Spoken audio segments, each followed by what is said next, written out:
How y'all doing? How y'all doing? Where you at? Where you at? How y'all doing this morning? Happy Martin Luther King Day. Happy Martin Luther King birthday. All right. Time to give a little round of applause. Happy birthday to Dr. Martin Luther King, right? Today's the day that we celebrate MLK Day in the United States, and I just want to thank you guys for joining me. This is OG Red Dog. This is Devin Lockett, president of Biomed RX Incorporated. I haven't made an OG Red Dog video in a while, and I'm going to make an OG Red Dog video now because we got to talk about what's going on. We got to talk about what's happening with the Anton Daniels and Corey Holcomb situation. And yeah, I know, that's kind of funny. And we got to also talk about the new Black Panther Party.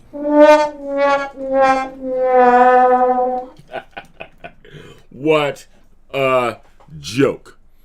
Anyway, I guess you can kind of tell the way I feel about them. Or maybe we should play this. Black Panther Party. From the president of the Black American Party, I'm disappointed in you.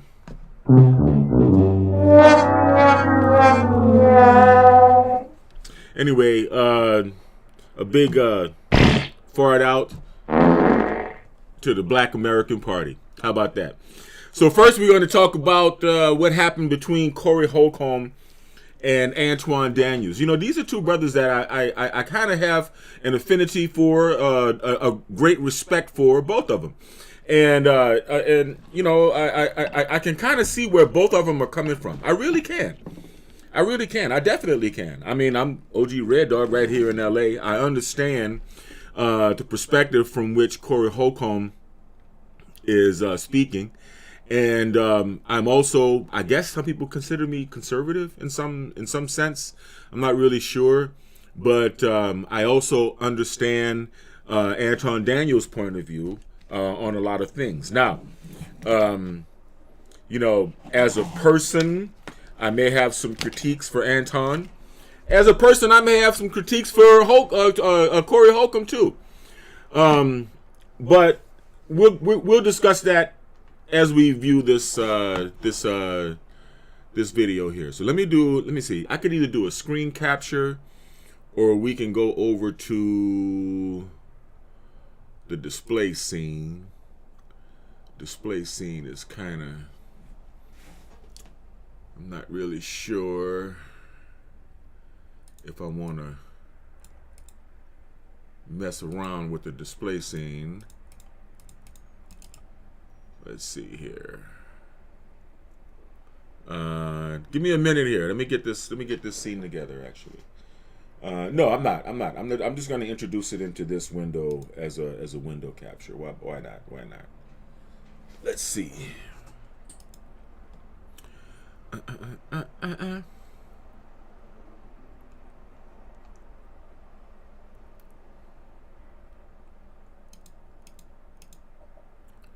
Okay.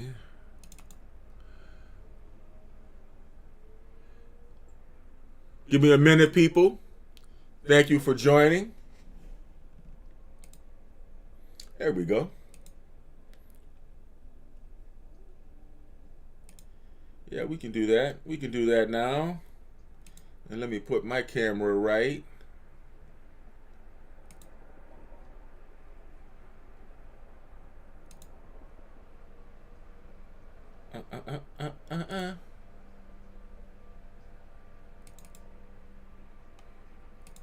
Give me 1 second, people. I'll be with you very shortly. There we go. Office camera 1. I just have to get my camera positioned right. All right, bam.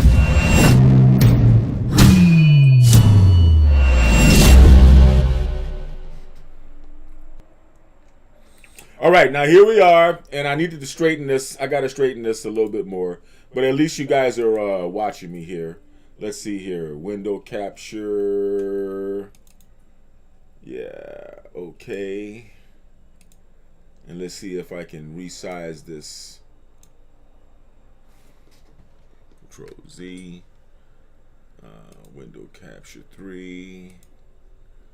And let's see if I can resize this or reposition this a little bit so y'all can see Corey a little bit better. We're going to watch the original video here, man. Because I keep, every time I look up, I try to find the video. I keep finding commentary and other people's reactions. And I don't want to, you know, I'm selfish, right? I'm very selfish when it comes to my audience.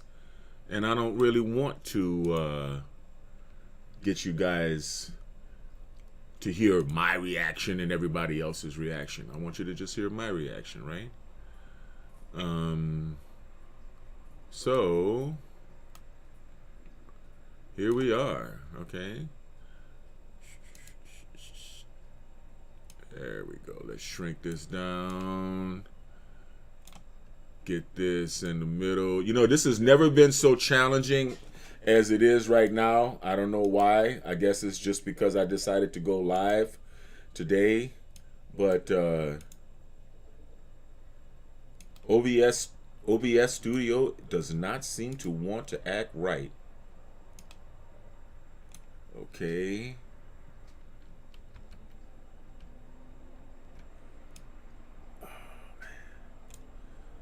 All right, so window capture, okay.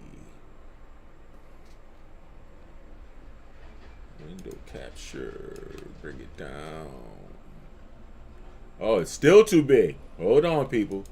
I know you love me. I know you love me. So basically, we're having a clash of culture. All right, I can talk to y'all while I'm straightening this out. We're having a clash of culture here. And this is a clash of culture that really had to happen. It's really kind of long overdue. And it's not done. You know how you have one of those fights with your significant other or with a family member or with someone who you love, and you love each other and you have a respect for each other, and so you do your best to settle it out amicably, or at least to lower the temperature, but you know that it's not resolved.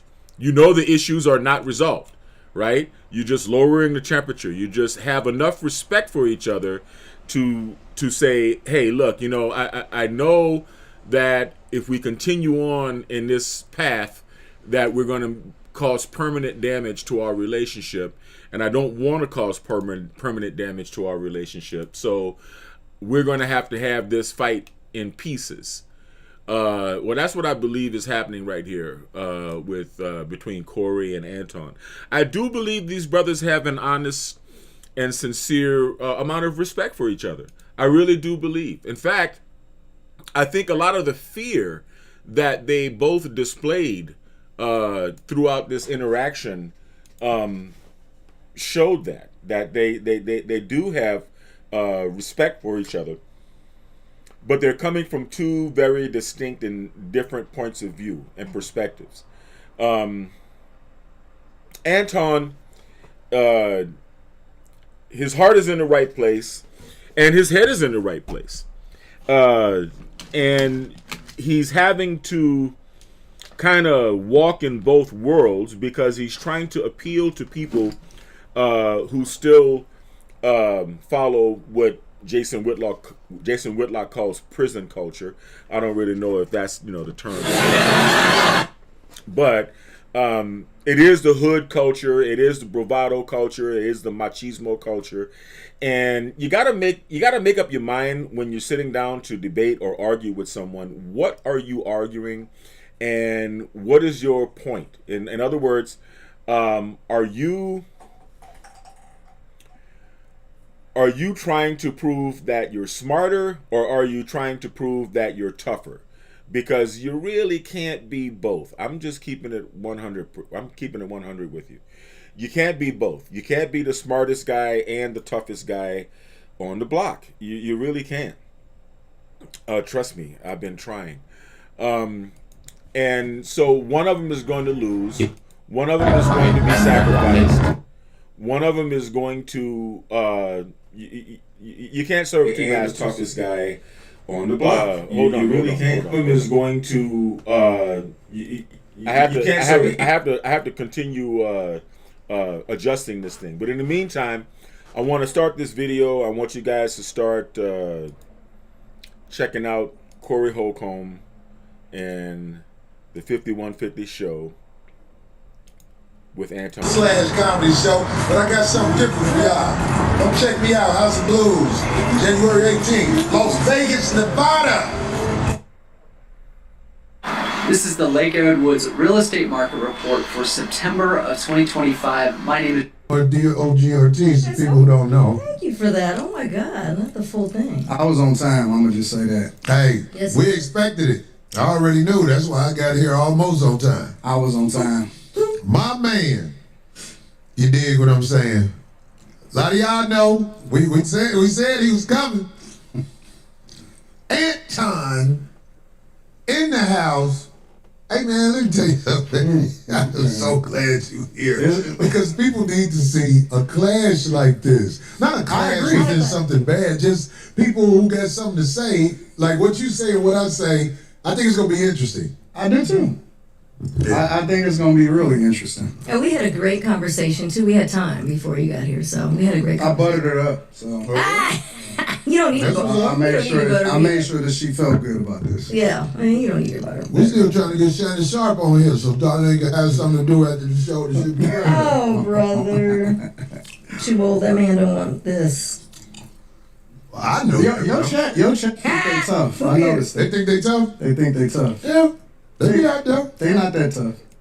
Uh-oh. We see charging them up. we see Uh-oh, here we we go. see worse. You know, I don't pay attention to niggas that don't got no profile picture. You know, I always I promise to God, bro. And they scared to step forward. I don't pay attention. I think them type of niggas jerk off in their socks. Yeah. Well, now they've gotten so savvy where they can actually put a picture, but you open it up and it's like, oh, no post, no nothing. It's like, oh, okay. We don't take that serious. Exactly. Keyboard cowards is what I call them. Somebody say what Craig got. He on time out. Craig had a show, folks. That's right. Craig going out here doing his thing. Papa Craig. But anyway, let's get to it, man. Let's get to it. There's so much to say. I know we ain't gonna be able to get to it all, but We gonna try? there's so much to say. I gotta ask you this, just off top. I'm with it. How do you feel? Because we ain't gonna do all politics, because that ain't what the show We about. gotta get there though. Yeah, but I'm saying I don't want you to miss no points. Alright, I'm with it. What do you feel about this nation as they jack other nations for their resources and play it off like it's other reasons? I I'm think talking that's about part this of the nation, game. the U.S. That's a part of the game.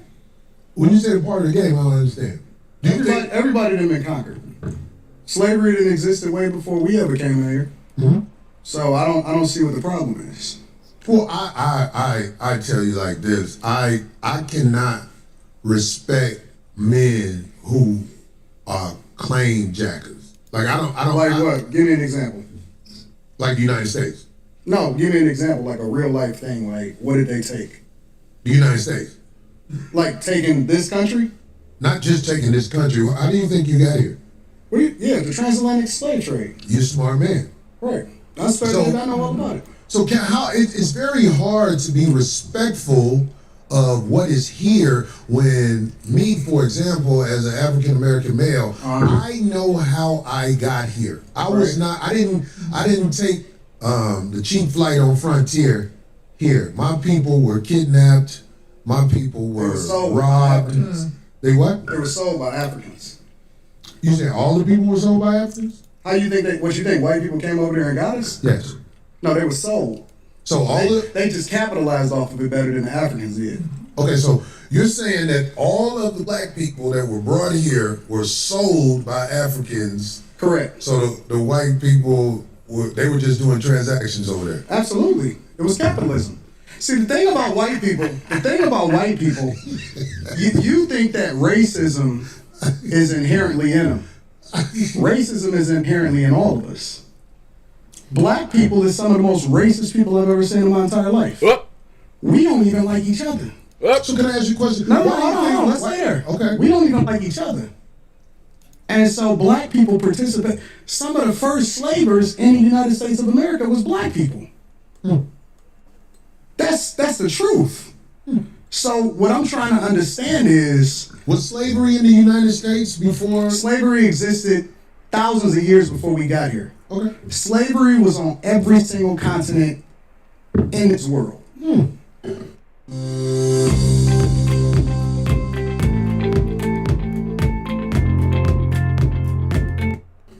That's a fact. It's pretty deep. Now, Pretty deep. the thing that's a problem with it is that, and this is the problem that I have.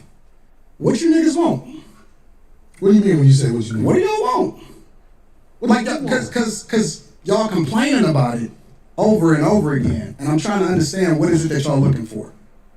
What is gonna help the y'all? whole thing that has happened? Because I'm solutions oriented.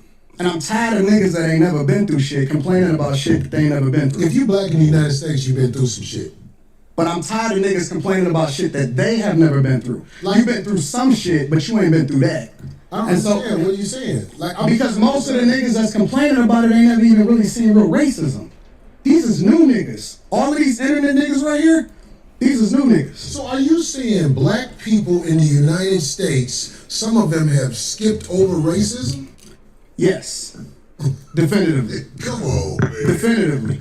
You have a greater chance of being killed by somebody that look like you than to ever interact with somebody that don't look like you and kill you. But do you That's understand, a fact. Do you understand that it's made like that on purpose? The position, It's the system. The system against us. I got it. Okay, but the position you and your people are in. Who's my people? Black people. Do you claim black people? I'm a Christian first. I claim. Well, I think something's wrong with that. If you don't want to say you're a black man first, I think something's wrong with Black that. is a construct. They told you that she was black. Okay, well, That's brown. how you start Brown believing. then. No. Yeah, We not brown. We not black. We not none of that shit. Oh, well, what are we? We not none. For me, I'm a believer in God. That's what I am. My foundation is always going to be Christianity, Christ, Jesus first. So now we're talking about an identity issue, all right? Because they're trying to get to the yoke, right? They're trying to get to the yoke of the situation, and the yoke is that Corey holds on to a leftist. He may not realize it, a leftist, liberal, or at least a mentality that is the product of the influence of leftism and liberalism on the black community. And the core of that is victimization. The core of that is, the almighty, ever-present white boogeyman is oppressing me and oppressing everybody. And we have to take a stance of being the rebel. Sometimes the rebel without a cause, being the rebel and or the victim, right? That there are some character flaws or inherent moral inferiority to the quote-unquote white man that apparently has enough power to oppress them even though they're morally inferior. It's nihilistic. It's a nihilistic point of view. Anton is taking a little bit too simplistic of an approach to say that he is a Christian. Yes, okay, you're a Christian, and you're taking things from you're taking life from a Christian perspective. You're approaching life from a Christian perspective, and I can appreciate that. But don't hide behind it. Don't hide behind Jesus, right? Don't use Jesus as a shield, because maybe not everything that you do or say is Christian, and maybe not everything that you represent is from a Christian perspective. But let's continue. I don't claim none of that other shit. You're not gonna get me to believe in you based off of some shit that you can't control. You didn't pick it. And the thing about other cultures, whether you black, Chinese, Asians don't fuck with each other just because they're Asian. Chinese people and Japanese people and Taiwanese people, they're all different. Koreans are different. All white people don't fuck with all white people. Why do I have an obligation to fuck with somebody just because he black? Okay. And then the definition of how you define black is based off of something that a white man gave to you. Okay, well, hey, trust me, brother. You white people. Let me tell you something. I know Caucasian people that have looked at me and threw me licks. But I am from Chicago, And I'm from Detroit. It was Chicago is very segregated. I knew nothing about Caucasian people until I moved to Los Angeles, and a lot of the stories I heard, it turned out to be just that. But back to this Christianity, you have to understand this. You were taught that by the people who kidnapped you. Is that a lie? Nope. Okay, so We was taught everything that you know on this earth was taught to you. The racism that you have in your heart, it was taught to you. you say I'm racist? Yeah, absolutely. Oh, I studied you. Wow.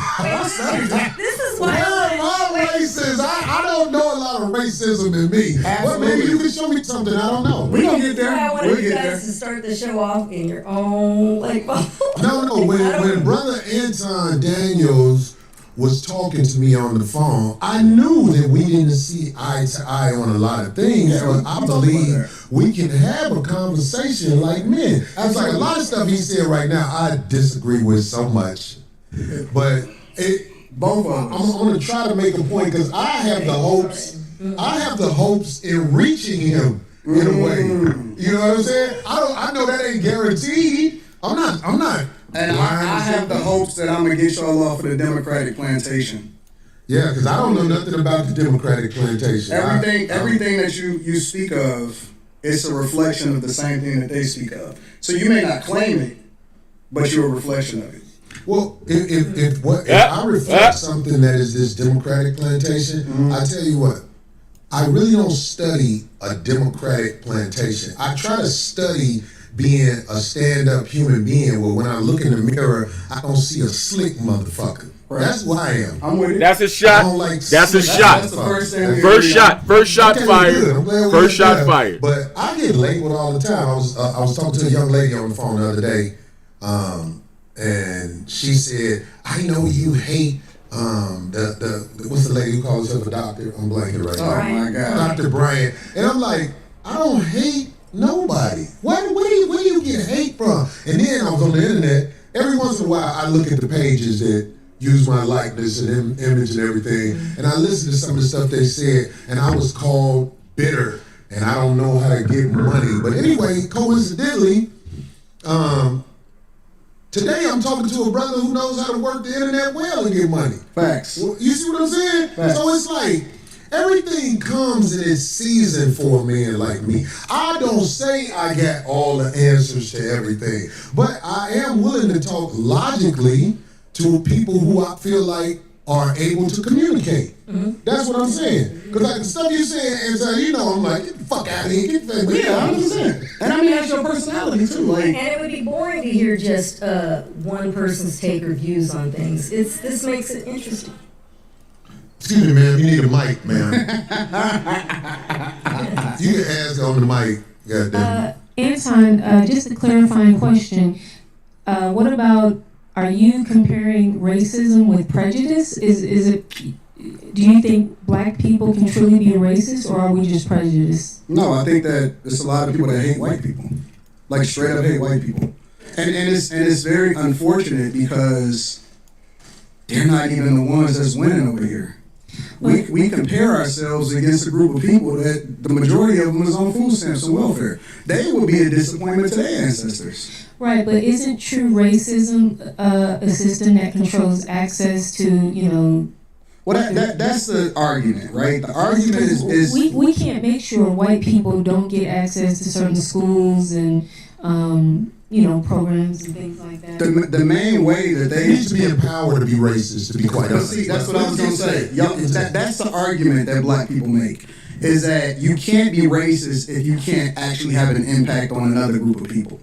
So it's supposedly systemic. It's false. Really? I just seen a guy that used to be the president of the United States of America that wanted to become the president of the United States of America for the second time, almost get everything taken away from him. Literally. and he was basically being taken down by black people.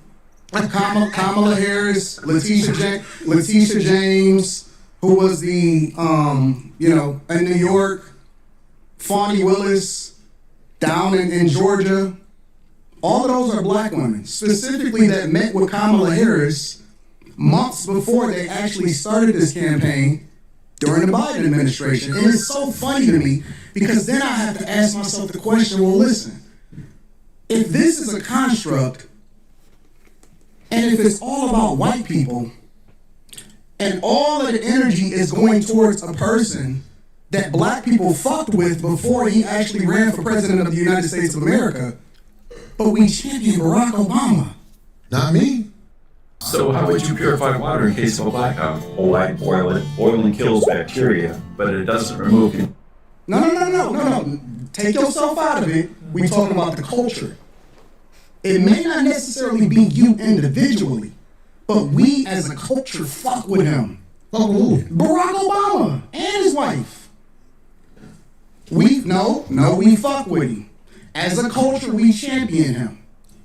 We absolutely do. And he didn't give y'all shit except for gay marriage. You know I know that. That's why I ain't arguing with you on this So point. absolutely I vote. Are you independent? What do you? I'm a Republican. You didn't know that? I'm a straight up and down Republican. And matter of fact, people need to really understand their history because Republicans were the party of black people. It's the original party of black people. I don't understand why Corey laughs at They were the that. party that actually freed the slaves. Lincoln was a straight up Republican. When you're talking about the emancipation, when you're talking about 1865, when you're talking about what we stood for, as conservative means that we're Christians. It means that we don't fuck with that gay shit.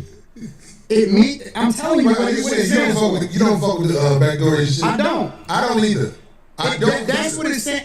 What it means to be a Republican is this, because a lot of people like to say, because this is backdoor Republicans. and we were taught by our parents. We were taught by our parents that we vote Democrat no matter what, right? Regardless of what they stand for, regardless of the agendas that they push, regardless of how much nonsense that we see in our communities, regardless of how many Democrats actually destroyed our cities from Chicago to Detroit all across the board. We were taught to vote that no matter what. I agree. Democrat no matter what. I agree. But this is the difference between the parties on a very fundamental level, not complicated at all. Really? You gonna say there's a difference between the parties? This is the difference. I can't wait to hear this. No. You may say that it's the same type of public politicians that take advantage of the taxpayers and take advantage of the people. The difference in the parties historically is Republicans want less government so you can do what the fuck you want to do. And Democrats want more control, so they want to control what your money is, where your tax dollars go, and what you can do with your money. Okay, so He's got a good point there. No difference. I'm gonna tell you this, He's got a good point there. and you don't have to believe me, but I'm just telling you. I'm listening. The people in charge are not Democrats or Republicans. Kamala Harris is allowed to do whatever she's done. We get that. This new president, he's allowed to do whatever he is willing to do or they allow him to do. Everything is allowed. There are people in charge of this nation that flat out run shit. And if ain't nobody got the power to uproot them, then we're going to keep having people paying a whole bunch of money for houses and a fire hydrant don't work in front of it, but they'll charge you for the fire hydrant in front of your house. But we got a less than 20% voter turnout rate in the local elections. Well, you understand voting don't work, right? It does work. How? It does, but you just missed it. We have a less. I heard everything you said. I can't wait till you tell me how voting makes a difference in this country. We have a less than 20% voter turnout rate in local. Ain't nobody going for the sucker shit no more. We got to go. You got to uproot the people in power before a real difference happens. Voting is for suckers. It's not.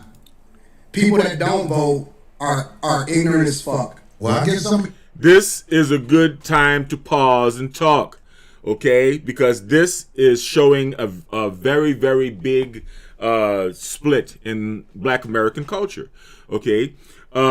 Corey has allowed his cynicism to devolve into nihilism and a basic mistrust of the system.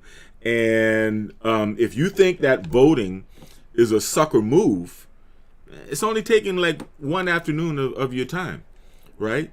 I mean, yeah, I mean, there is a chance that it might not be counted and it may be a completely corrupt system. But in a slight chance that it does work the way it's designed to work, is it really too much? Does it really take too much time out of your schedule for you to just go ahead and vote, participate in the system? You see, this is nihilism, the belief that nothing is sacred.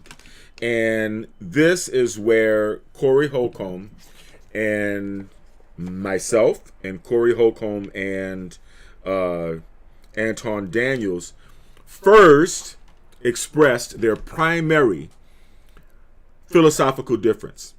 Okay, to believe that voting is not worth it, that's nihilism, right? That's nihilism. But that right there is an essential element of how this conversation went off the rails, and these brothers kind of got into some behavior that is a little shameful for both of us, for all of us. I'm ignorant because I would never participate in no sucker shit. I'm gonna show up and vote like a sucker. And not only is it ignorant. We had Republican presidents, we had Democratic presidents, we had the same joint. I'm talking about locally. You talking about national. I don't give a fuck if It it's matters. local. It matters. If you It vote, absolutely that matters. means you in line. No, if you vote first, the first thing that it means is that you respect your ancestors that died for your right to be able to do it. Your ancestors It's so funny to didn't do it like this. Because people went to war when the government tried to overthrow the people and the power of the people. It was wars. There hasn't been a war inside the U.S. where the people who getting fucked over are doing something about motherfuckers with 30 felonies being the president. It's all sucker shit. Okay, now, the whole thing about 30 felonies being the president, that's a Democrat talking point. So if you're going to be a leftist, Corey, you should claim it, man. You should claim it. Because you are representing leftism. You are representing liberalism. You are representing progressivism. Corey, I love you, brother, but you yourself are the product of a single mother household. You have the emotional stance of a man that's been raised by a woman, the gangbanger, right? The guy that's ready to go off and throw his life away and crash out and be stupid. And yeah, you got a good threaten game. You got a good fight threat game, but nobody really knows how a fight's going to turn out until the fight starts. Right? Okay, so it really only comes down to who's afraid of getting punched in the face. And you got to watch it, man, because African American society has had corporeal punishment for a long time. Now, you can say that's a legacy from slavery. I don't know what it is, but I know that black parents don't take shit. And growing up as a child in a black household, you may get spanked. And you never know who's afraid of violence. When you're selling these wolf tickets, when you start coming with this, trying to have an intellectual argument, but at the base of it is your bravado, your badassedness, your tough guy-ness, the threat of violence. That's showing that you're a leftist, you're a liberal, you were raised by your mama. You're sitting here complaining about how many felonies Donald Trump has. You're a man. You're a black man. Why are you bitching about felonies and how many felonies a man has? Do you have a crime? Do you have a jacket? Do you have anything in your history? Because you act like you're the baddest motherfucker on earth. Later on in the video, you turn around and say you never been to jail, but you can tell Corey's never been to jail. Well, you never been to jail either, so what the fuck is the point of even making that? You see, you got that spirit of the I'm so bad, I'm a G, I'm a gangster, I'm from this. Who cares what city you're from? As if all of the all of the great fighters in the black society come from specific cities. Who cares where you're from? Who cares where you're from? Anyway, let's get back to this. But this is where the primary philosophical distinction between Corey Holcomb and Anton Daniels came about. Corey Holcomb is a victim, and he only sees himself through the perspective of being a victim. And the only solution, and he's obviously disempowered because he doesn't feel as though there's any hope to vote. Well, if you don't feel as though there's any hope to vote, then you don't feel as though there's any hope of you changing the conditions within which you live. And if you are hopelessly resigned to that, then that makes you by definition a nihilist. Nihilist. Look it up. Look it up. Talk to ChatGPT and find out what nihilism means. Because it is that belief that nothing is sacred that is at the core of all of the toxicity and that plagues the black community. Little food for thought. War every day is just not physical anymore. Well, that's the problem. It's We need here. physical war. It's not. Until motherfuckers ready to jump it off, It's not. we gon' Notice how Darlene is actually agreeing with him, who's taking an intellectual stance, and what Anton's saying is absolutely right. And now Corey is actually retreating into being a knuckle dragger, into saying, "Oh, well, now we need physical wars." Well, see, that is saying that as a black man, I have plausible stupidity, or it is my right to be anti-intellectual, or it is my right to be reductive and to think of things in very simplistic, cryptic terms. And it is actually part of my charm and my swagger and my appeal as a black man that I choose not to entertain complex thoughts. You don't have plausible stupidity. You don't have the right to be stupid just because you're black, Corey. And you don't have the right to be simple-minded just because you're black. Shut up and listen to what Anton is saying, bro. always be talking. But see, real gladiators don't talk. Real gladiators make it happen. And the gladiators, Real gladiators. we are under control right now. We haven't rose up and did what needs to be done. Listen. What are you under control by? It ain't. You under control by the people who will motherfucking blow this motherfucker up. We ain't stupid. Who is he? Because I want to know. Why do you think that Ice Age was able to shoot I that want to know motherfucker? what he. Hold on, let's be. Defeatism. Understand defeatism. Defeatism. Defeatism. Yes, that's the belief that you are defeated. That is holding on to a philosophy of having been defeated and hopelessness and helplessness. And so therefore, you are disempowered from making any effective changes in the world. The ICE agent was able to shoot a woman in the face because the powers that be are so powerful over you and so powerful over your entire existence that without you knowing, they had a secret meeting and decided that now it's okay to start shooting people in the face, whether it's right or wrong. You see, this is the thing. This is what gives birth to the nihilism that make niggas act in contrary, in a way that's contrary to their best interests. Be real.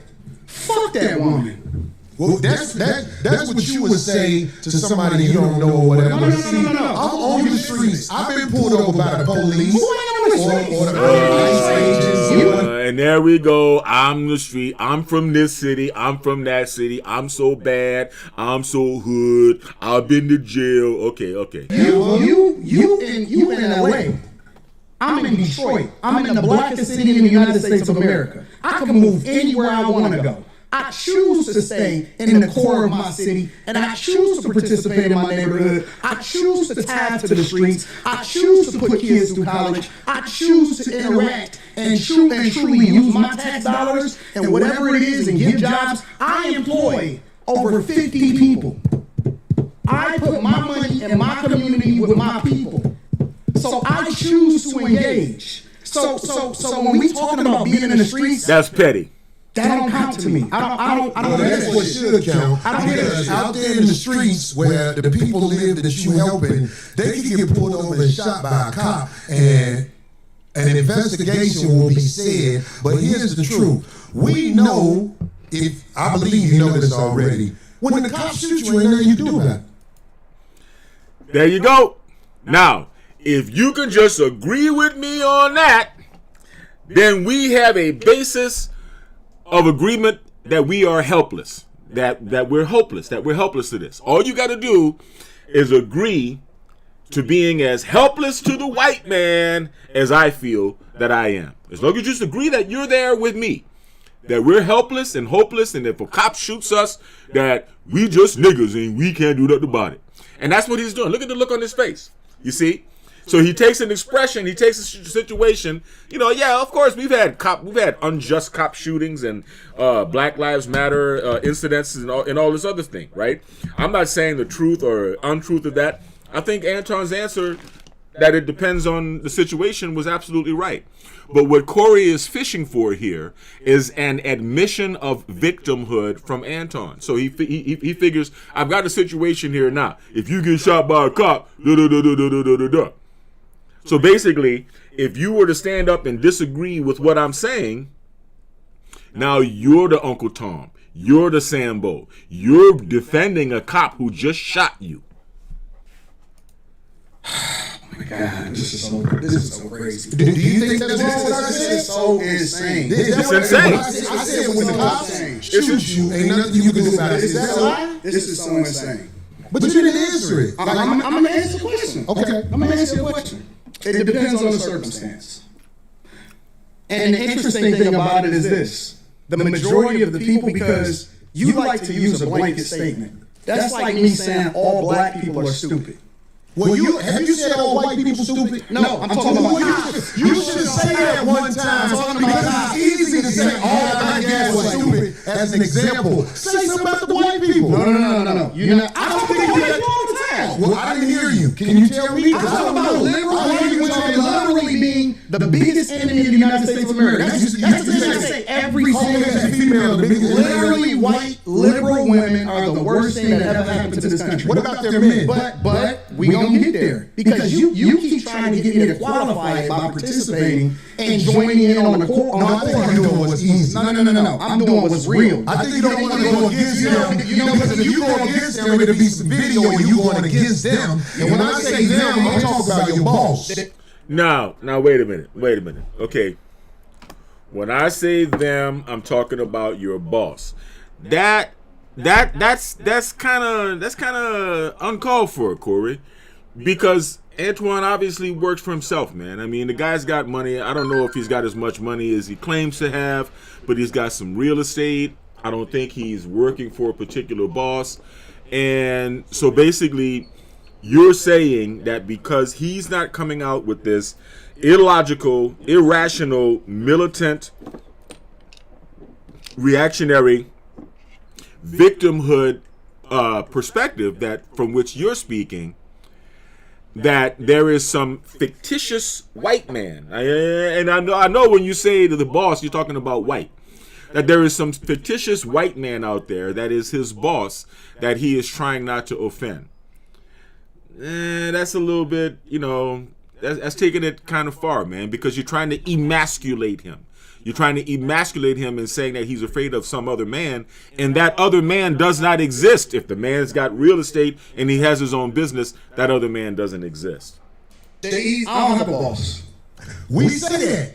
We say that. But here's the I don't have a truth. boss. It's the reason you go after black males or black people quicker than you will go after white males. What are white males responsible for in this country as a downfall I'm of an it? equal accountability smoke giver. I talk about everybody. I'm just saying, I ain't heard you talk about white men Well, you since you've been up here. You ain't been listening. I've been listening to you. I hear you talking. You don't have the capacity to be able to listen because you're too busy. No. You got me wrong. You're too busy. My capacity that you just criticized, that's an opinion. Here's the fact. Have you said something about Caucasian males and how they destroy this nation? Well, what did I miss? Let's slow down because you're talking loud, but you're not saying a lot. No, you talking loud and you still talking around. What did the Caucasian male do to America? Now you see, there is merit on both arguments here. Okay, there is merit on both arguments here because I understand what Corey is trying to say after observation of Anton. Anton is very critical of black culture, very critical of black people, and very critical of white liberal women.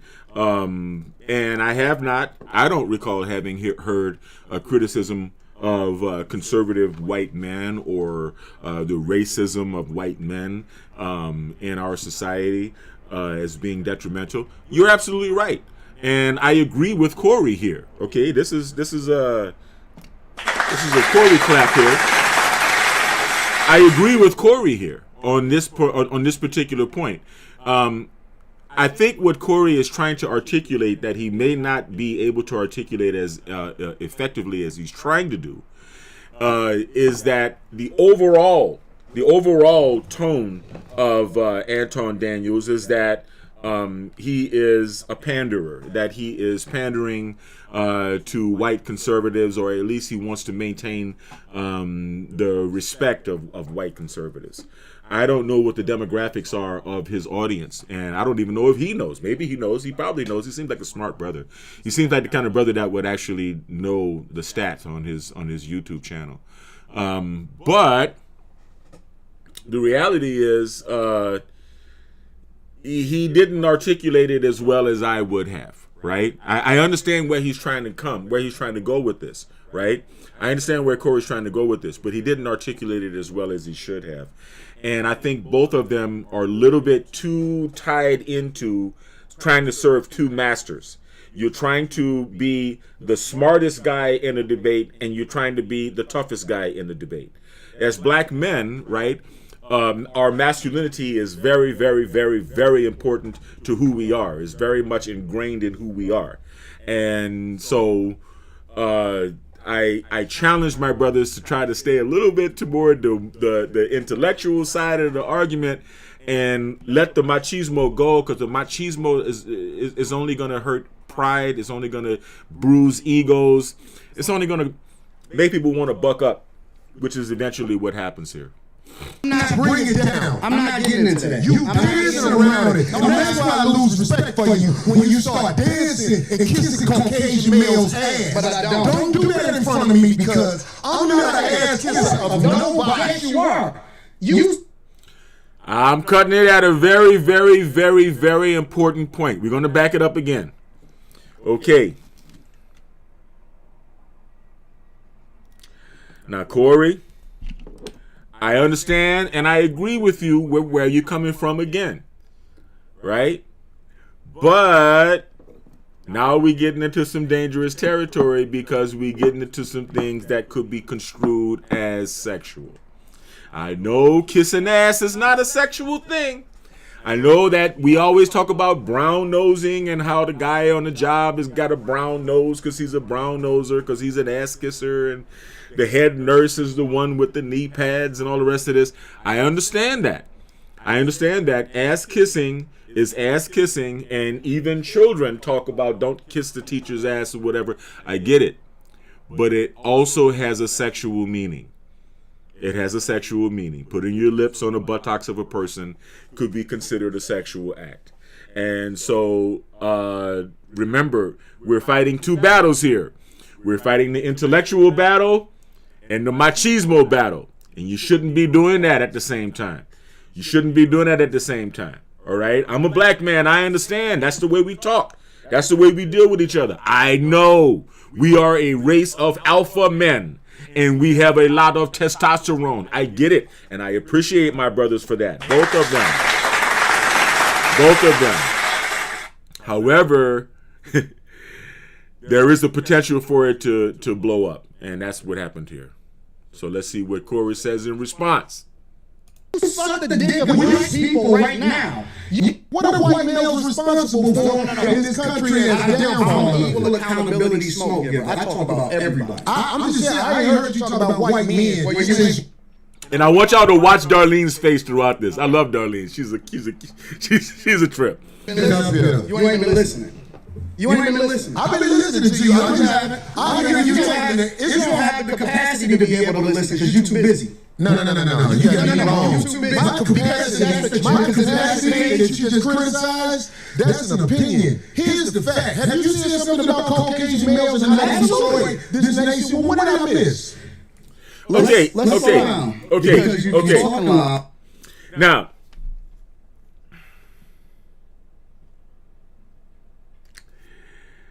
well, let's go through it. I'm gonna save this comment for later. But you're not saying a lot. No, you talking loud and you still talking around. What did the Caucasian male do to America? I'm not bringing it down. I'm not getting into that. You dancing around it. And that's why I lose respect for you when you start dancing and kissing Caucasian male's ass. But I don't. Don't do that in front of me because I'm not an ass kisser of nobody. Yes, you are. You suck the dick of white people right now. You doing the easy shit. What you do, let me tell you what you do. Nah, let me tell you something. I don't suck dick. Yeah, you do. So fix it right now. I don't suck dick. Now see here, the situation could have been it could have gone either way, and it did go kind of in a bad way, right? But you could see Darlene's reaction to when he stepped it up a notch from kissing ass to sucking dick. Yeah, there is a line there. It's not even a thin line; it's a thick line.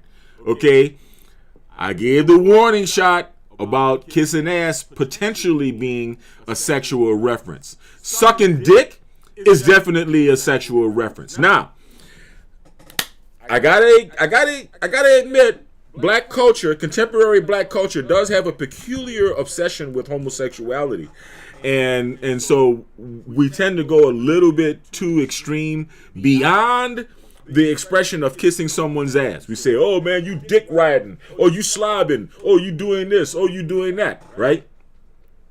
So it isn't uncommon for us to go beyond kissing ass to more graphic expressions of insults, right? But right here on camera in front of everybody, right? Now you're bruising egos, you're actually costing following. These guys both are making thousands of dollars a month from YouTube because of their following. Now it's got pride involved.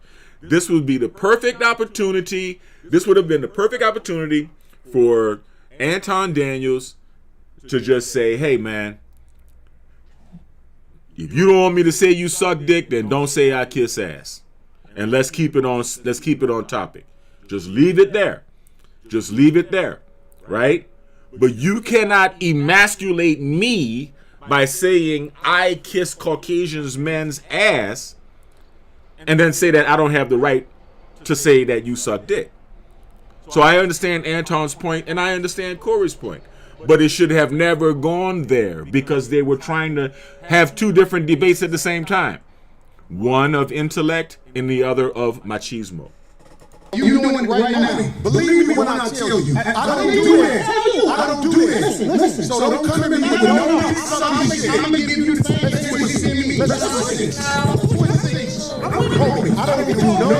I don't do no dick sucking shit. I'm a motherfucking man. I don't do no dick sucking shit. I don't give a fuck about nothing. Well, I tell you what, once that dick sucking shit, cause that'll go bad. Call it what you want. I don't do no dick sucking. You say a lot of shit that I don't fuck with either. Okay, but that gay shit, I don't give a fuck about you. Hey, homie, I tell you what. Right here. Put no dick sucking shit. Don't put no dick sucking shit on me, nigga. I'm from Detroit. Say I suck a dick again. I'm right here, right now. All right, now. This is embarrassing. This is something that really should have never happened. This is embarrassing to Corey. This is embarrassing to Anton. This is embarrassing to me. This is embarrassing to black men. This is embarrassing to foundational black Americans. This is embarrassing to a lot of people. All right? Corey, you shouldn't have got up. You shouldn't have closed the distance. You close the distance, bruh. You don't know what's going to happen. Because just to come up in my face like that, that's technically assault. You ain't got to touch somebody to assault them, right? Now, you coming up in a man's face, you're within 18 inches. You're within 1.5 feet. That means that you have invaded his personal space. Okay? He has the right to consider that a threat. He has the right to swing on you. I'm proud of Anton for not swinging, and I'm proud of you for not swinging, right? I'm actually proud of both of you because this is heat. You brothers are experiencing some real heat right now, and what's really going on, if you really back this up, and I'm going to back this up and show it again.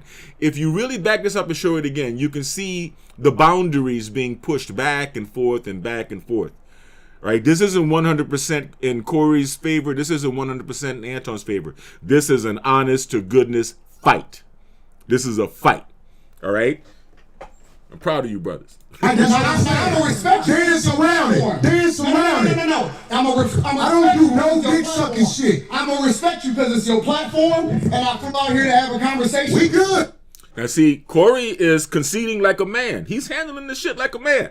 But he's not backing down like a man either. I'm proud of him. And you know, the thing is, right, Jason Whitlock said that this is a conversation that had to take place. And it is a conversation that had to take place.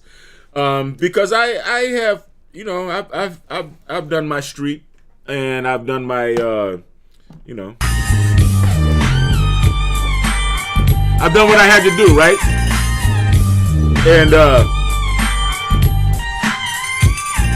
And I've also gone the intellectual route, right?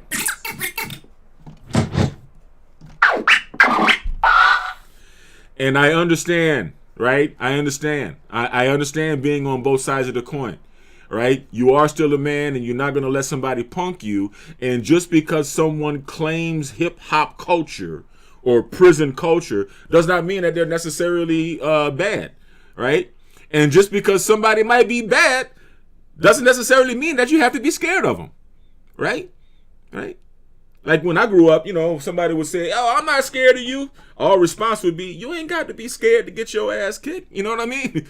But that's what's going on right here, and you can see that the bravado now. Corey is coming to the realization that, hey, man, look, if you expected Corey, if you expected him to take it as an expression, as a form of expression when you said he kisses the ass of white Caucasian men, then you got to take it as an expression when he says you suck the dick.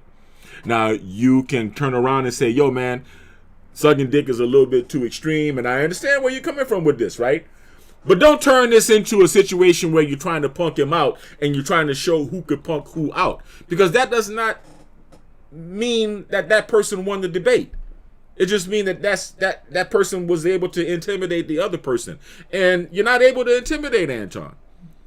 And trying to prove that he's not willing to fight when you're bucking up to him in front of cameras so that it will destroy his channel and it will destroy your channel.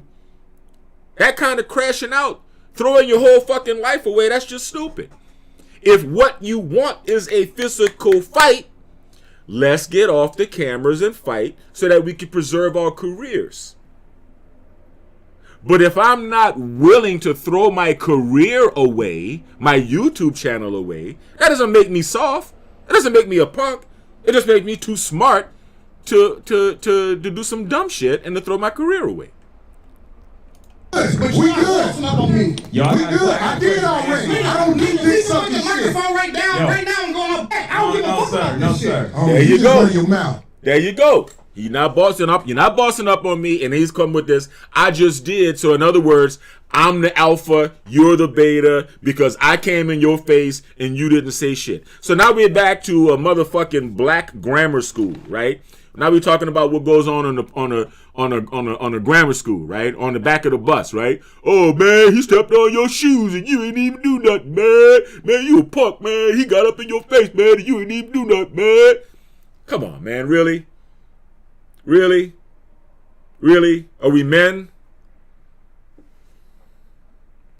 I'm not running my You running your mouth. I don't do You no doing this shit for the sucking shit. internet. You doing it for the internet. Now, if you want to say your time, no, hold on. If you want I to say show Anton, you I ain't doing it for the internet. if you I'm want to say saying, Anton, don't I'm gonna let disrespect me you like finish. that. If you want to say Anton, don't disrespect me like that. I'll respect you. But don't boss up on me because you said a lot of shit to me today that I don't fuck with either. But I'll let that shit ride because you don't know me. You don't know me. So I'm gonna extend the same respect to you. You called me out of my name, you said some wild shit, especially with regard to how I call this nigga out his name. Nigga, I'm telling you that you did. You can't tell me how I get to disrespect. I got a question for bro. Okay. No, hold on 1 second.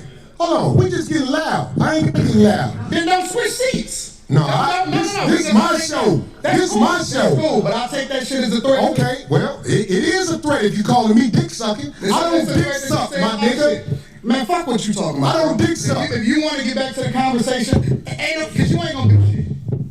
Because you're not gonna do shit. Come at me with that dick sucking shit again, nigga. You're not gonna come at me with. See, I suck dick again, nigga. We going back right now. Okay. We going back right now. I'm waiting.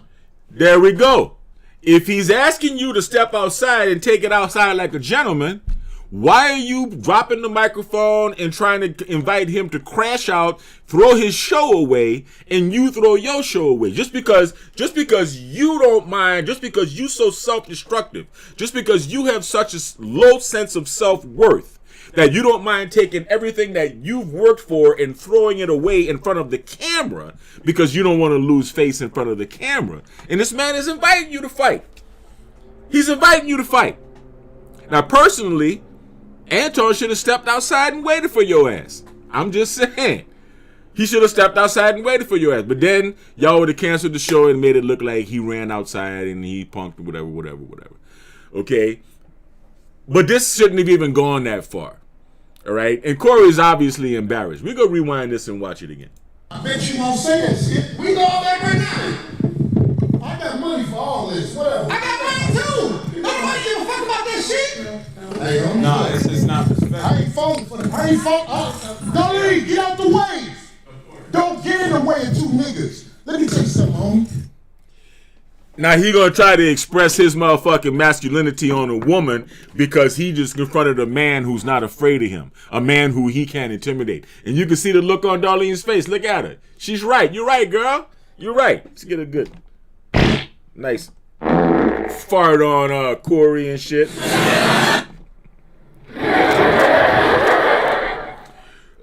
Corey, your balls just got busted, man. You ran up on the dude and he didn't back down. He didn't punk out the way you thought he would. And then when you start dropping the mic, acting like do this, do that, say this, say that, like you want to swing on him right there in front.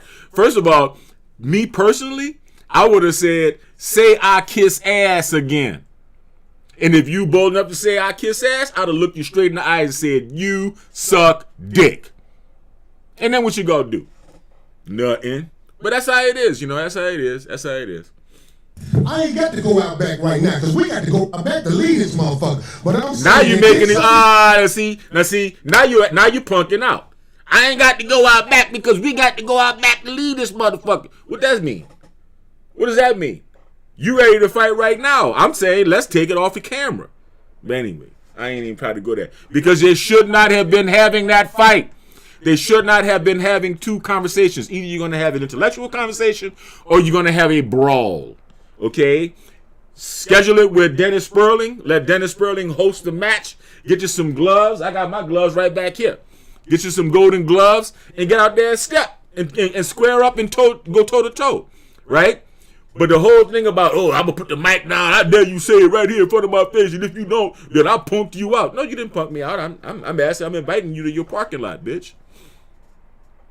Shit, watch that. That's all I'm saying. And if I don't say it how you like it, if you want to get back to the conversation, we can get back to the conversation. But just know, I'm not listening to none of that shit, bro. Nigga. I'm not listening to none of that shit. If you want to get back to the conversation, we can get back to the conversation. As long as you know, bro, you not that tough.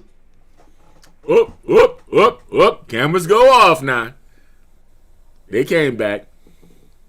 He probably opened up his bag and showed him that little black piece of metal. He said, look here, man. Clack. Straight. Everything straight. Ain't nobody saying I'm sucking dick no more. Everything straight. For sure. I got a question for bro, though. And I'm going to respect him on that. Yes, sir. He said what he said, so I'm going to respect him on that. Yes, sir. So question. given that black people are on the Democratic plantation, what do you say about the use of Christianity to make slaves out of black people? In what, today's time or historically? Historically. Yeah, absolutely. It was used in a negative way, but anything can be used in a positive or negative way. You can weaponize literally anything. Corporate America, for example. You can use the internet in order to push out propaganda, or you can use it to communicate effectively with the people. You can use money to manipulate people, or you can use it to help people. And so you can't just say that Christianity itself is used. Muslim, the Quran is used. Look at Corey's hand still shaking. Look at Corey still shaking. On the person, and that's why we evaluate the person based off of their fruits instead of evaluating them based off of Corey's still shook. Because everybody that calls himself a Christian. Look at Corey's face, yo. Corey is still shook. Corey is still shook. He's like, oh my God. Is not a Christian. This nigga ain't scared of me. I agree. This nigga ain't scared of me. You see, listen, man. Fighting is interesting. That's all I'm going to say. It's not fun. It's actually a shitty day. It's painful. Even if you win, it's painful. Even if you win, you're still tired. You're still exhausted. You can't do it as long as you think. You got maybe 15, 20 seconds in you before you're ready to fucking pass out and take a nap. That's just the reality for most of us. I run 12 miles at a time. I still run marathons and shit, but I ain't trying to get into no fight with nobody. Okay? And there's no guarantee of who is going to win. There is only a guarantee of who is afraid to fight. But now that you know, look at the look on Corey's face, yo. Now that you know this nigga is not afraid to fight me, this nigga is inviting me to the parking lot. His mind is imagining what the fuck would happen if I square up with this nigga who's 14 years younger than me in the motherfucking parking lot. That's what's going through Corey's mind right now. Oh shit. I ain't the biggest, baddest motherfucker in the goddamn room. Oh shit. I had to actually aggress on a female because I'm getting punked out by a male. I had to actually go off on Darlene to reassert my masculinity because Antoine is not backing off to my motherfucking wolf tickets. Look at him. Look at him. You see? He tried to make it look like I'm the man. I put the mic down and then you back down. When he didn't back down. He stood up and invited you to the parking lot, nigga. I'm just keeping it 100 with you. This is from OG Red Dog. But look at the look on my man Corey's face. And I'm telling you, I got a lot of respect for Corey. I'm not against Corey. I don't have a dog in this fight. I actually got 2 dogs in this fight. I respect both of these brothers, okay? But it is what it is. Corey, man. Yup. He's contemplating. He's contemplating, okay? He's contemplating. He's thinking about what is going to be the motherfucking outcome, okay? If this nigga's not afraid to go to the parking lot, let's just say I put the microphone down and bust him in his lip right here on camera. Then what? After that first bust, what is he going to come back with? You don't know. You don't know. And even if you're stronger than him and you got better fucking hands than him, he might get a lucky punch in. That's the way fights go, man. It's an event. And that's all what's going through Corey's mind right now. Look at his face. Agree that the teachings of Jesus. Look at his hand shaking. Are pure. However, in the hands of Caucasian white males. That's not true, because I know some good Caucasian white men. Jesus. And I know some bad Caucasian white men. Okay, so look, check this out. This is what I listen. Listen. This is what I'm saying. The reason I don't have a lot of people up here at the show is because I know a lot of people aren't initiated when it comes to talking to men of a certain mindset. And I don't believe you knew what you was doing when you said something about dick sucking, brother. I apologize. Okay. Hey, bro, I appreciate that. I apologize. I appreciate that because this... That's some man shit. That's some man shit. That's some man shit. I gotta give it to you. Scratch it. All right, that's some man shit because he did apologize. And yeah, sucking dick is beyond kissing ass, right? It's way beyond. It's answering a slap with a punch. He answered a slap with a punch. And that's because Anton also is trying to be the badass. He's also got that machismo. This is part of our culture. We're a race of alphas, right? But I don't want us to behave like Klingons on Star Trek. right? You gotta, everything is all about physical confrontation. No. Actually, this is a little bit too much testosterone for my liking for an intellectual debate. Way too much. This ain't no show. The last thing I want to do is get into it with you physically. But I have a switch. I do too. When I'm a man. And I respect your switch. I respect it too. Okay, good. I'm glad, brother. It ain't no fake shit right here. Absolutely, I'm with it. That's the way it's supposed to be. That's the way it's supposed to be between men. Look at that hand being extended. Look at that hand being extended. That's the way it's supposed to be, and that's the way it was supposed to end. But unfortunately, there was still a lot of unresolved energy there. There's still a lot of unresolved energy because the basic philosophical issues that cause that energy are still there. The basic belief, the fundamental belief in himself as a victim is still part of Corey's core philosophy.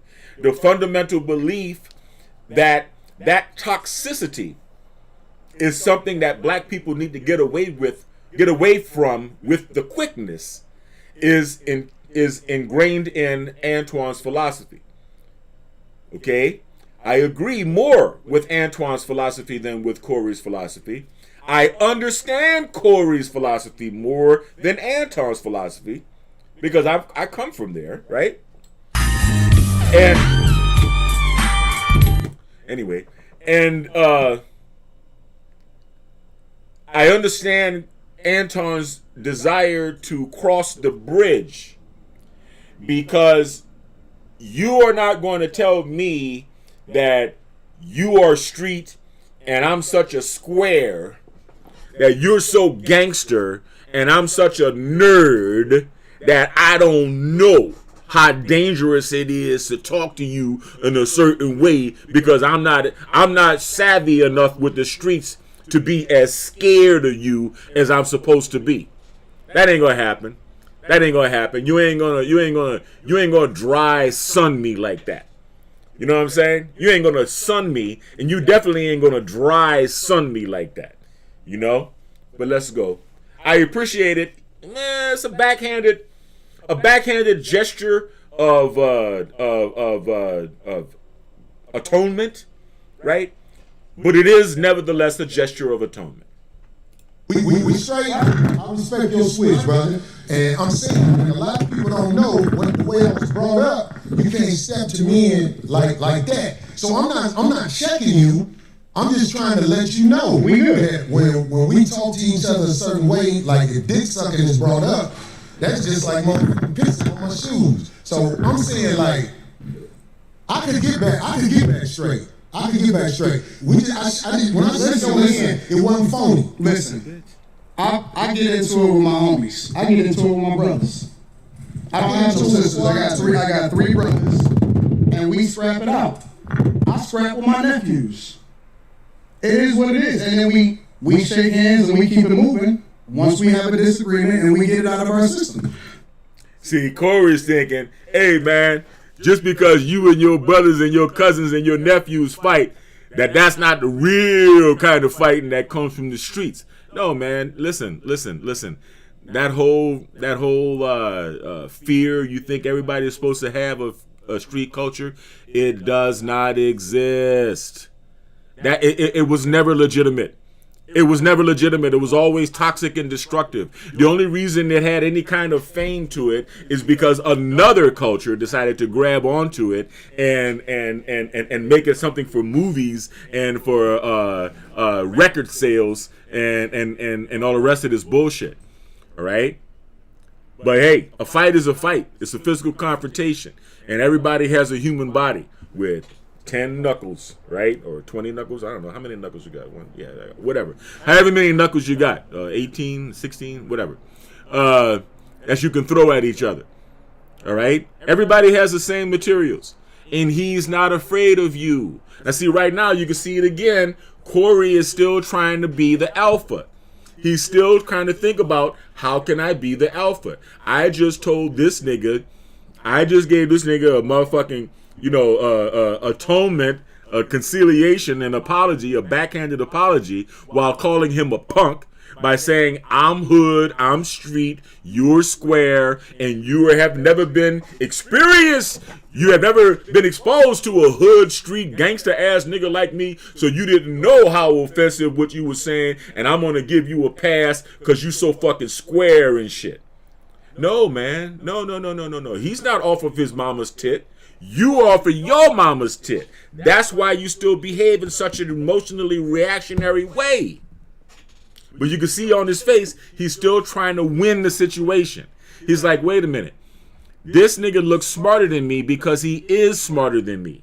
And the only way I can come out as the alpha dog from this table is to be the most macho, most masculine, and the most scary. And the nigga's not scared of me either.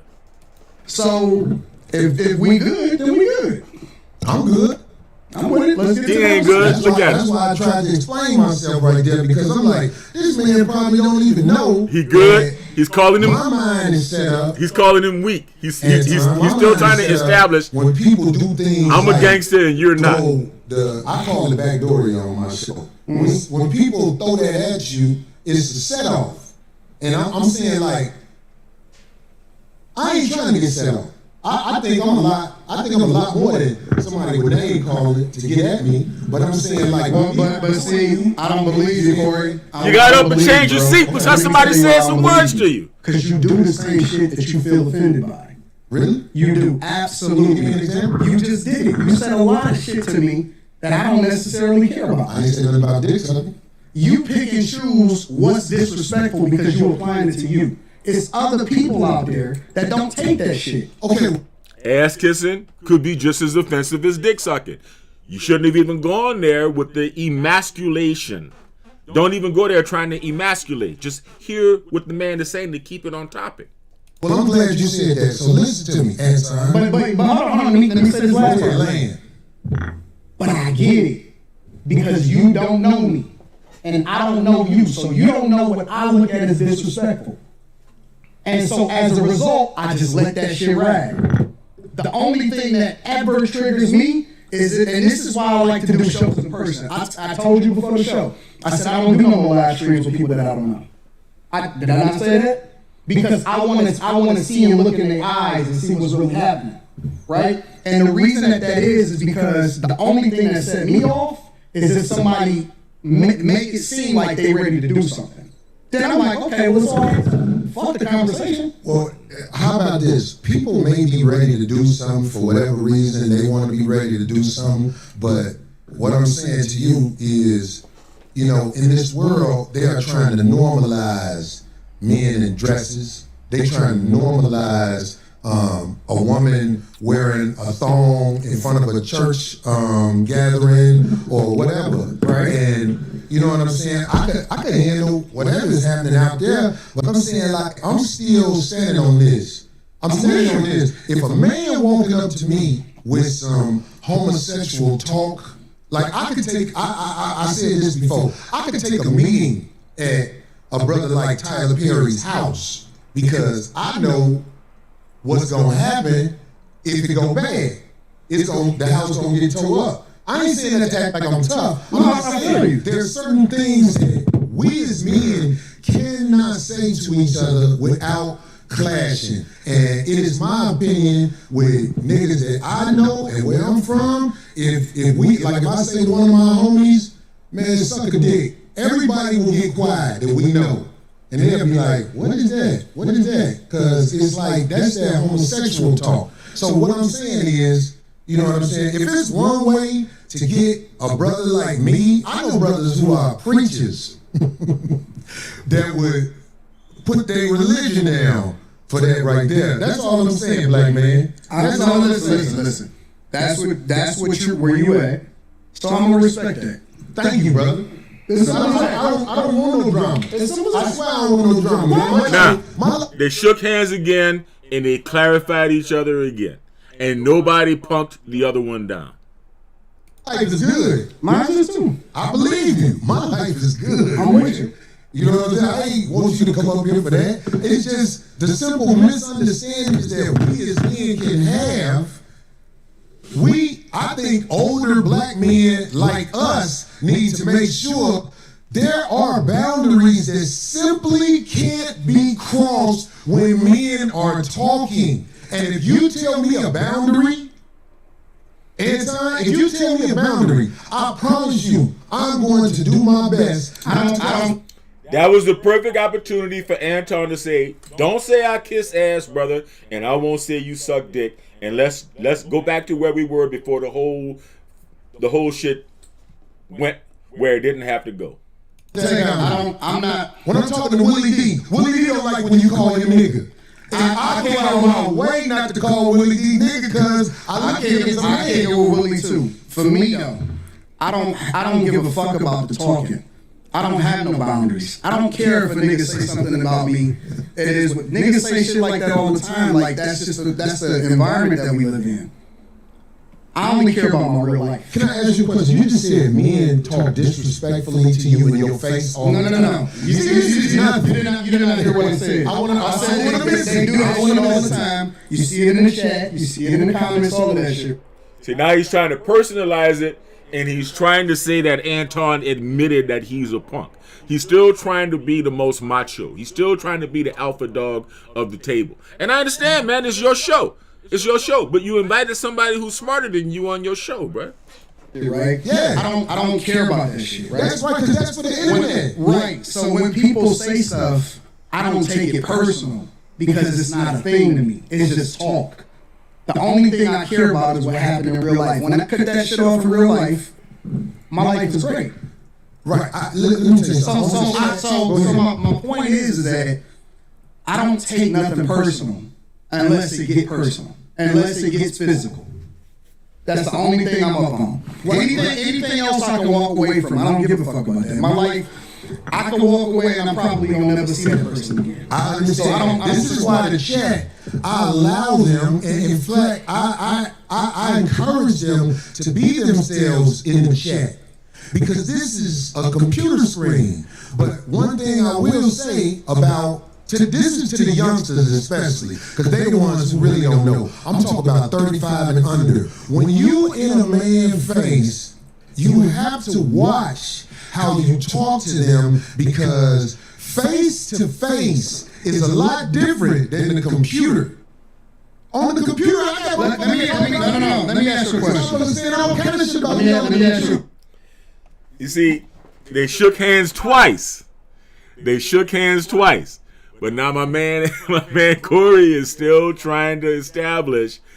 He's still trying to establish that he's the alpha dog. He's still trying to establish that he's the top dog. But he knows that he cannot beat Corey on an intellectual level. So now he has to come and say, I'm the one who's more street. I'm the one who's more authentically ghetto. I'm the one who's more authentically hood. I'm the one who's the most authentically gangster. I'm the one who's the one you got to be scared of. And the only reason you don't know you got to be scared of me is because you such a green ass. You so green, you don't even know how green you are. He's still trying. And Anton say, hey, look, man, I'm not even worried about words, man. You know, words bounce off of me and shit. That's why, I can answer a ass kiss with a dick suck, right? But if they in my face saying that to me, let me ask you a question. It can go bad. Why? Another threat. Question. Why do you get triggered if somebody says it to you? Like, what is it in you that gets bothered by a switch? Okay, so listen. Closet homosexuality. To me, manhood is all we have left. You really got to understand this. Just give me a second to land on this. I'm with you. I'm listening. If we don't have our manhood, we ain't got nothing. So when a man walk up to you and say something flirtatious to you, when a man walk up to you and say something where he's challenging your manhood and things like that, trust me, I don't care how savage it may seem. When you dealing with a man, you can set a man off if you in his face and you saying things that are not. I'm not talking about somebody just saying anything. I'm talking about there are certain things, like I can't walk up to a man walking down the street with his wife and son and say, man, your bitch sick. I'll be like, wait a minute. Of course, by me being older, the last thing I want is drumming in the streets. But what I'm saying is, you can't disrespect men face to face. You can do it online, because it's easy to do it online. Nope. See, that's where we disagree. Okay, I want to hear this. That's where we disagree, because you got to keep the same energy across the board. You can't pick and choose when you can disrespect somebody and when you can't disrespect somebody, and then pick and choose when you're going to react to somebody disrespecting you. You wrong, bro. You wrong as two left shoes. You're wrong, bro. I fuck with you because you are one of the most disrespectful and stand on that shit. But I want to understand what you're saying. Wait. When you say you can't disrespect people, what makes you explain that to me? You got to keep the same energy across the board, bro. I don't understand. You can't say I'm going to disrespect you online, but then you can't do nothing in person. Well, trust me. I'm not saying what you're wrong about, but listen. Talking to somebody in person is different than talking to somebody online. And if I'm so disrespectful, what do I do to be disrespectful online? Because you said I'm disrespectful online. You just said out of your own mouth that you will be disrespectful online. Yes, I did. You just said that. Disrespectful online? You said you can disrespect. It's different if you disrespect somebody online versus doing it in real life. No, I didn't say what I would do. How is it different? I said if somebody in the chat room is saying something disrespectful about me, I don't hold that against them because they're. What about when you're talking about real people? What do you mean? If you comment on somebody and you give your opinion on real people. Walmart hates when you do this, but they can't do a damn thing about it. There's this new battery-operated power washer. I don't want to go back and forth. I'm trying to make sure you understand what I'm saying. Do you understand what you're saying? Whatever I say online, giving an opinion of something is different than if I said disrespectful. How can you determine whether or not somebody feels disrespected? Well, feelings is one thing, man. You felt some type of way? Yeah, because ain't nobody finna stand in front of my face and talk to me like they on my level when it comes to homosexuality. Like that'll start a war. We can agree to disagree. I think you're wrong, bro. I personally, I'm telling you directly, you're hypocritical. Okay, well, you can say that. I don't think I'm going to win that argument with you now. But what I am saying to you, Anton, is when you are talking to men face to face, trust me when I tell you this, man, it's different than online. Face to face. I'm the same person in real life as I am online. I'm going to tell you that straight up. When anybody, listen, I go city to city. I'm not an online nigga, bro. Like, I create content online, but I really am out in every single city. I done visited almost every single state. I have real meetups in real life. I shake hands. I kick it with people in real life. And I go out there and kick it with the people. I'm not different online than I am in real life. People may think that because they may have never met me in real life, but I keep the same energy. I reciprocate. Or I'm willing to walk away unless it goes up. If it's going to go up, then it's just going to go up and we just going to figure it out from there. But the fact of the matter is, I don't switch up. See, I'm not going to talk about you online. Hold on. I'm not going to talk about you online. And then when I see you in real life, I'm going to be like, man, you know I'm just playing. I'm not that type of nigga. Yeah, either I fuck with you or I don't.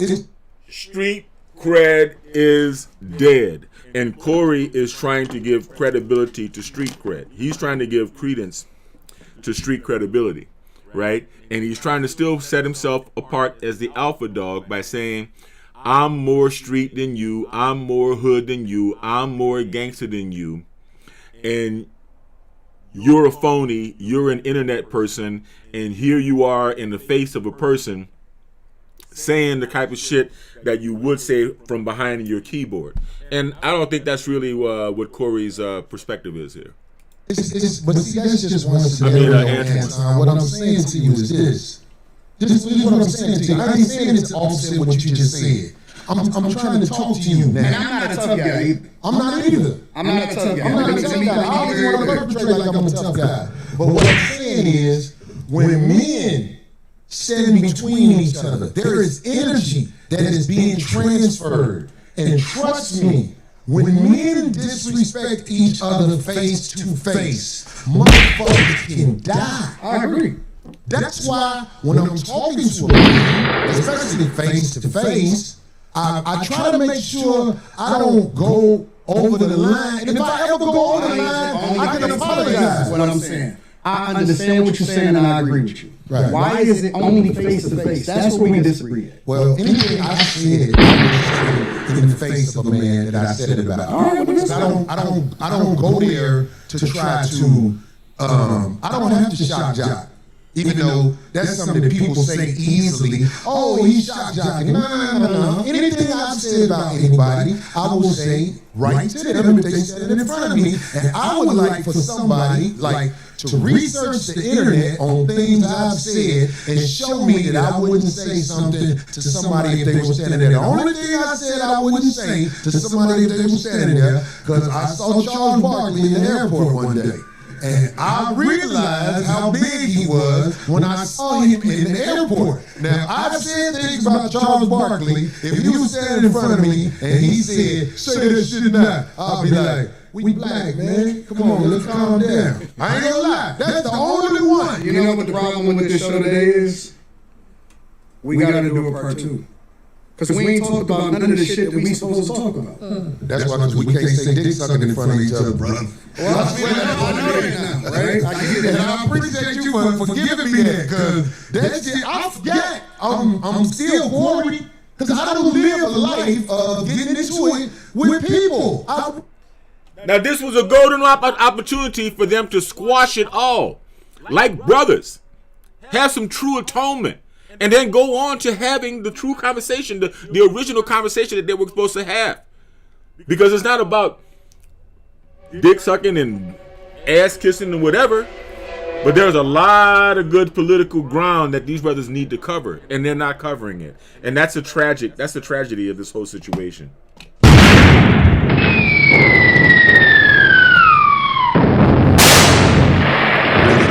Corey, you pick on people that you think ain't gonna respond to you. Now, give me an example.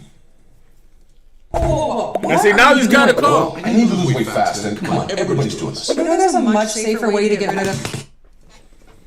Corey, you pick your targets based off of what you think they ain't gonna do. And that's why you feel comfortable saying some of the wild shit that you say online. But I asked you this, and I'm going to ask you again. I'm not going to say give me an example. No, I'm not going to say no You can't give an example. No, I can. Well, please, because I don't want to implement nobody into this that, you know, that would be bad. That's not a good thing. I like you saying that. I like to speak. Like you saying that, it sounds like babble. But you know it's not babble. It's real. And you know it's real. That's why you're laughing. I'm laughing at you because you didn't. I had to ask you twice so far. You targets on carefully, and I said, give me an example. You pick your targets carefully, very carefully. So you can't give me an example because that's the third time. Okay, I'll give you an example. Okay. You tiptoed around Dave Chappelle. You talking about the last time I said something about him? You tiptoed around Dave. I'll give you that. You tiptoed like a ballerina. But now I'm gonna give you that. But what did I tiptoe about? You would not have did that shit on a regular motherfucker. You know that Dave Chappelle's last Netflix special was not it. And I tiptoed around it. And you tiptoed around it because you didn't want the smoke. I did. Overall. And you pick and choose your targets carefully. You didn't want the smoke. No, because you didn't want the backlash. Okay, but look, let me say this. Because you brought that up. I did tiptoe around how I really feel with the last special. Because I'm not gonna lie. It was everything that I said the time before when I spoke about it. Hot trash. No jokes. And in the future when people watch it, they don't know him like we know him now in this culture, they're gonna be like, what the fuck is this? I give you that. I did tiptoe around his special. And you know what? And I can live with that. And I can live with that. But what else? I ain't trying to think of nothing else. But I'm saying, I think that was kind of. And you found a way to bring into it. I love you, Darlene. Come on, I love don't Craig. bullshit me. But they will not call you out on your bullshit and challenge you. Now you trying to turn. No. You asked me for the feedback. I didn't volunteer it. You forced me. I said, you know what? I don't want to do that. Okay. Then you said, okay, well, Anton, go ahead and keep on naming names and let's get to it. Okay, well, let's get to it then if that's what you want to do. Well, how about this? Let me. Can I Because respond to that? Darlene is real chill, and she not gonna cause no friction, and Craig is happy to be here. Okay, so can I say something about that? But see, If you don't cut me off. I don't give a fuck because I'm rich too, so I'm cool. I got my own movement, I got my own motion, so I can tell you the truth. And I think that you also surround yourself with people that will not challenge you because you big dog to them. Okay. You big bro. Okay, so let me say this since you brought up Darlene and Craig. Let me say this. You don't know our relationship. But see, I'm doing more teaching. I'm doing more teaching. He's bragging about the fact that he's boning Darlene On some real street level shit that I thought I would have had to do. But listen to me, Anton. You don't know me and her relationship? I'm listening. Maybe the reason you don't get the results you want from her is because there's a certain level of respect that comes from me and her relationship. That's what I'm saying. You don't know, brother. So that's what I'm saying. I'm not talking about you speaking on her. I'm not talking about you talking about her. I'm talking about when there's certain subjects that come up on your show. We done argued on the air a million times. Man, come on, bro. I'm just saying. Corey, sometimes you be on bullshit. Nobody call you out on it. Now I'm trying to teach you, but I don't think you're catching it. Okay, I'm observe. You don't know my relationship with this woman. You don't know. So when you see it online and speak on what you see online, you can't really speak from factual things that are happening in the world, Anton. Okay. So I'm saying. humble bragging on his dick. Yeah. So and with Craig, I don't know why motherfuckers say Craig don't have a backbone around me. Cause one thing I say that Craig beat most motherfuckers' ass I know. I see motherfuckers don't be fighting Craig. I see motherfuckers don't run up on him with that bullshit quick. The motherfuckers who I seen ran up on Craig way bigger than Craig. So the obvious needs to be said because I believe that there's a lot of people who don't know the obvious, and I can't teach you that in an episode. But I'm saying, like, if you ever see me around any woman, Anton, if you see me around any woman, trust me, dues been paid, homie. And I can't say it no other way better than that. Dues been paid. That might not be something you'll catch. I'm saying this for the streets. Dues been paid, homie. Trust me, man. Trust me. I don't be around just anybody. I can't let any type of woman just come with me and be connected to me in no way. I don't like that. If you around me, it's a reason you around me. And I'm saying, like, I don't know if I could graduate you to that next level of the conversation. And that ain't no disrespect to you. But I'm saying, like, you see somebody around me, I ain't just got anybody around me. Dues been paid, homie. That's what I'm saying. I ain't saying that tough either. I'm just trying to say it in a way where I hope you can understand. Yeah. Okay. So anybody around me, dues been paid. I don't let anybody around me. If you around me and dues ain't been paid, I'm trying to get away from you. Because I don't know you. And ain't no dues been paid, so I don't know you. I don't know you.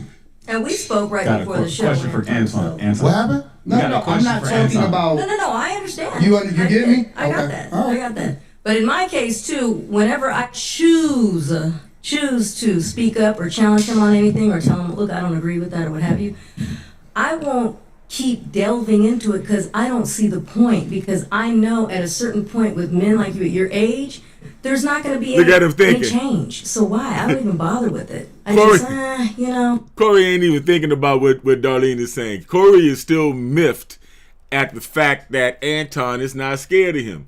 And he's still trying to figure out a way that he can be the dominant at the table, that he can be the alpha dog in the situation. It is his show after all, and Antoine is an intelligent brother. And Corey is coming from a perspective, a cultural perspective, that supposedly doesn't even appreciate intelligence.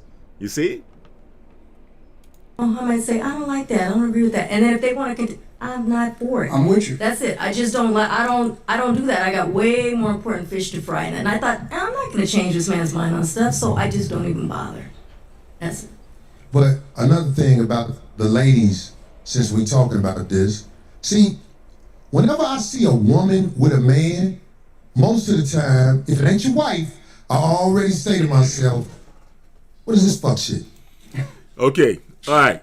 Why So is now, after that long contemplation that you saw he just had, now he realizes there's no way I'm gonna walk away looking smarter than this nigga. There's no way I'm gonna walk away.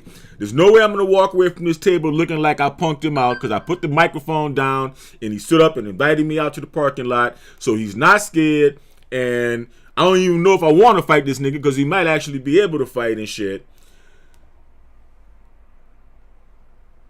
We can't really connect on anything intellectual because, let's face it, Corey, he gonna make you look stupid, man. You're not a kind. You don't present yourself as the kind of guy who likes to read a lot, right? Read books and so forth. And so he figured, well, now I'm gonna go total bitch mode, and I mean bitch mode, and I'm on a dry rap on him, fucking his girl Mika. And this is some fucking bitch shit. Look at him. Look at his eyes. So now he's ratting to Corey's wife. He's ratting on his show. He's ratting on Corey. He's ratting on Anton. He's ratting on Anton for fucking Mika to Antoine's wife through his show. Cause he's sour, cause he's mad. Cause he's mad because he couldn't punk him. He's mad because he couldn't punk him. And he's mad because he's intellectually inferior to Anton. And like I said, man, I appreciate both of these brothers. I really appreciate both of these brothers and respect these brothers equally. But this particular situation went down the way it went down. You know what I'm saying? I'm in the streets with you. That's how I feel about life. So I'm saying, like, that might be a prejudice that I have. I can admit, if a woman is in the streets with a man, what is this? Why? Why do you care about that? Why is that meaningful to you? No, it's not that I care at all, because it's not my business. But I'm saying, but wait. Step to me with a woman. Either it's your business or it's not. And if you saying fuck is this, then you're making it your business. And if you're saying fuck is this and you being concerned about an appearance, then you obviously care. You're talking out both sides of your neck, Corey. Woman, and it ain't his wife, all I do is say to myself, you mean like checking you? Not checking me, brother. I'm saying, like, if a man has a woman with him, okay, and you know what I'm saying? He's trying to rat. It's not He's his ratting wife. on her. I don't know what the fuck that is, and I don't want nothing to do with it. That's all across the board as I've gotten older and wiser. If a man... What is this, Saudi Arabia? You don't think a man's wife knows if he has a relationship with some other woman? The fuck that got to do with what? And if a man got a woman with him and he say, hey, hold on, man, how you doing? This is my lady, so-and-so, so-and-so. It makes me say, okay, this is his lady. That's what that is. But I'm saying, like, if a man is in the streets with a woman, sitting next to a woman, and all like this, whatever, and this bitch ain't been explained, I'm like, hold on, what the fuck is this sucker shit? Especially if it's imposed in any way. That's what I'm saying, G. And I know you know what I'm talking about, because you ain't finna act like you ain't smart. You smart than a motherfucker. I don't know what you're talking about. Well, if somebody introduces you, if somebody took the time, I don't know what he's talking about. If somebody actually walks in and takes the time to introduce you to somebody, that's being imposed on. I'm like, There's people in the chat say, what is Corey talking about? All the uninitiated don't know what I'm talking about. Correct. Don't introduce me, but especially if I know that person. This is what I know. I This is think what I am. I admit that I am a C student. I know you've been thinking about partnering with Plenty of Expect SEO to take your online marketing to the next level. In what? In life. And everything. Okay. The Democrat plantation is a matriarchy, yo. It's a matriarchy. It is a gynocracy. It's run by women. So when Corey got to the point of realizing that he wasn't going to punk Anton and that he definitely wasn't going to be more intelligent than Anton because he's simply not, and that really Anton made him look bad on his own show. He lost on his own show to get back like a little bitch. Corey decided to get him in trouble with his mama.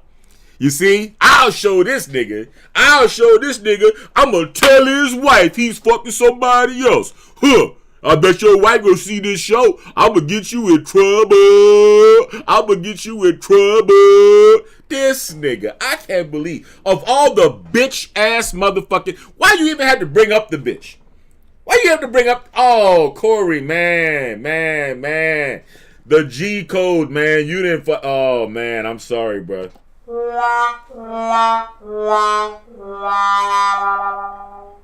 That was bad, Corey. And school and everything. I'm a C student. So the way I like to do it is I like for people to break it down to me like a C student. Help me to understand like I'm barely graduating. Break it down to me like a little child. The way that you would talk to a child, talk to me. Right. And the fact that you would even pivot to such without a segue, with no because Darlene is a woman, and because a woman started talking, and all of a sudden you think that's a segue, so you could try to tell on him to his mama at home. Only a Democrat nigga would even think like that. Because y'all come from a matriarchy. You come from a gynocracy.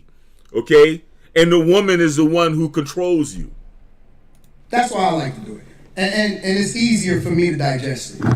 I like that you said that, but see, I'm at a stage of the game. I ain't got time to talk to kids.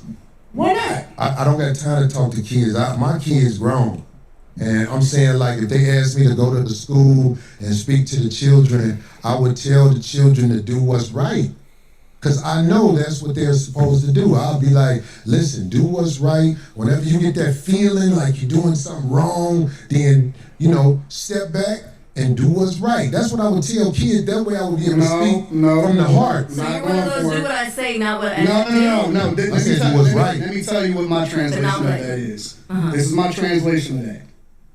I don't want to substantiate my argument, or I don't want to break it down to where you'll actually understand it, because you may be able to break down what it is that I'm saying. So I choose to only speak in riddles. Right. And I also want to speak in parables. He just wanted to rattle you. Then I can say, well, if you don't know, you don't know. You don't get it. He just wanted to tell your wife. He just telling your wife. I might know exactly what you're talking about.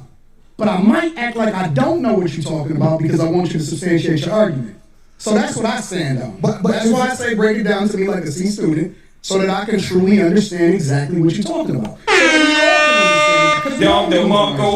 Right. So look, what you said, you said you don't, but what you said in there, that was the key word. You act like you don't know. And I know you act like you don't know, brother. I have no idea what you're talking about. You just said it. Believe me, you said it. Still laughing? Feel silly. He said, really trying to, look, it was an intense moment in here, Anton, and he is trying to infer. Now, when you talk about, I'm a hypnotherapist, right? In addition to being a neurofeedback clinician, I'm a hypnotherapist, right? And when you study hypnotherapy, you learn people's suggestibility, how they hear things, the type of their hearing language, as well as sexuality, not being physical sexuality, but the way you project communication outwardly into the world. And there are two dynamics when it comes to suggestibility and sexuality. One is that certain people are inferential and certain people are direct. In other words, certain people respond well to direct communication, and certain people respond well to inferential communication. The difference between whether a person is primarily inferential or direct in their suggestibility orientation has a lot to do with how they were raised. The primary parent, usually the mom.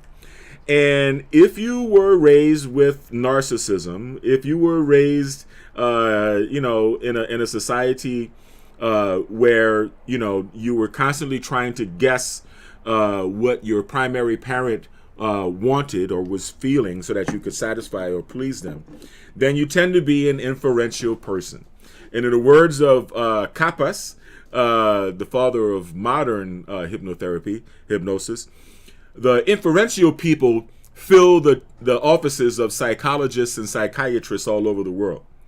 And if you had a parent that was not a narcissist and would come and explain to you after they spanked you, or really cared and taught you to value and honor yourself as a human being, then you tend to be a direct person, right? You tend to be a person who responds more positively to direct communication and not to inferences.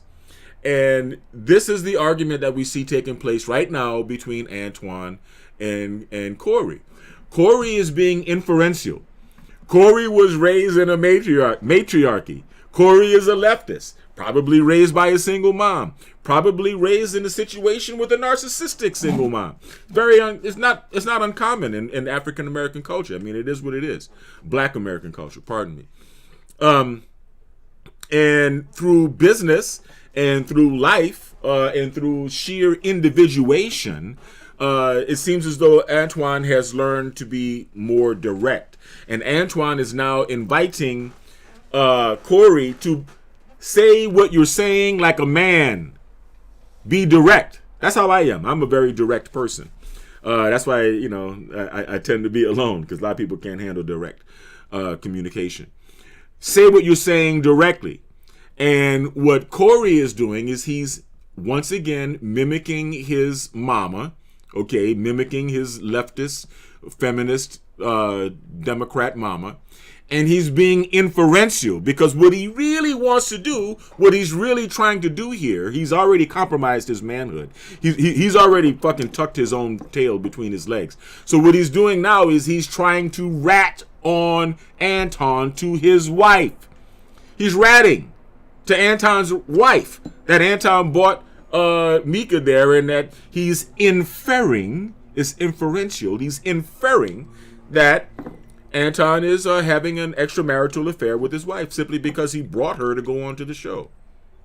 We trying to make it where it is professional. We trying to make it where it ain't what everybody said might be or whatever the fuck. Because I ain't with all that.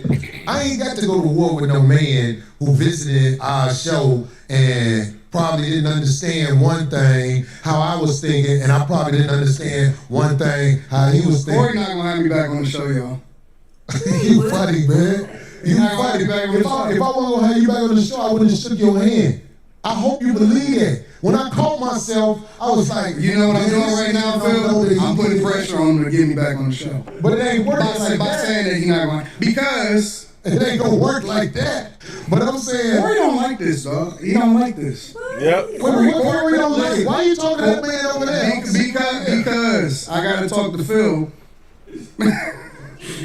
I'm talking to Corey through Phil. You know what I'm saying? If you know, you know. Here's the thing. Them the games when niggas get into fights. I'm telling you, this is how it jump off. Corey not gonna have me back on the show. Wait, what's this box? Remember that survey I filled out? They actually said something.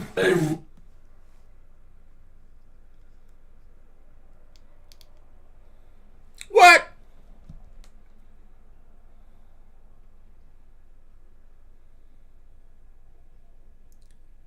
What happened? Did they actually take it offline?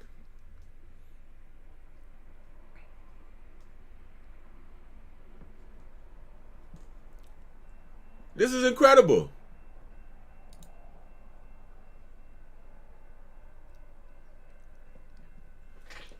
Did Corey actually take the show down? Don't worry about today's off.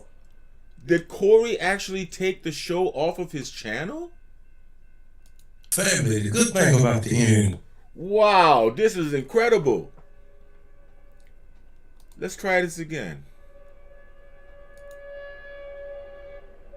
Let's try this one more time. No, he actually took the video down. Wow. Incredible. Incredible. Was it something I said? Let's do it again. Let's go again. Let's go again. Let's try to find this show again.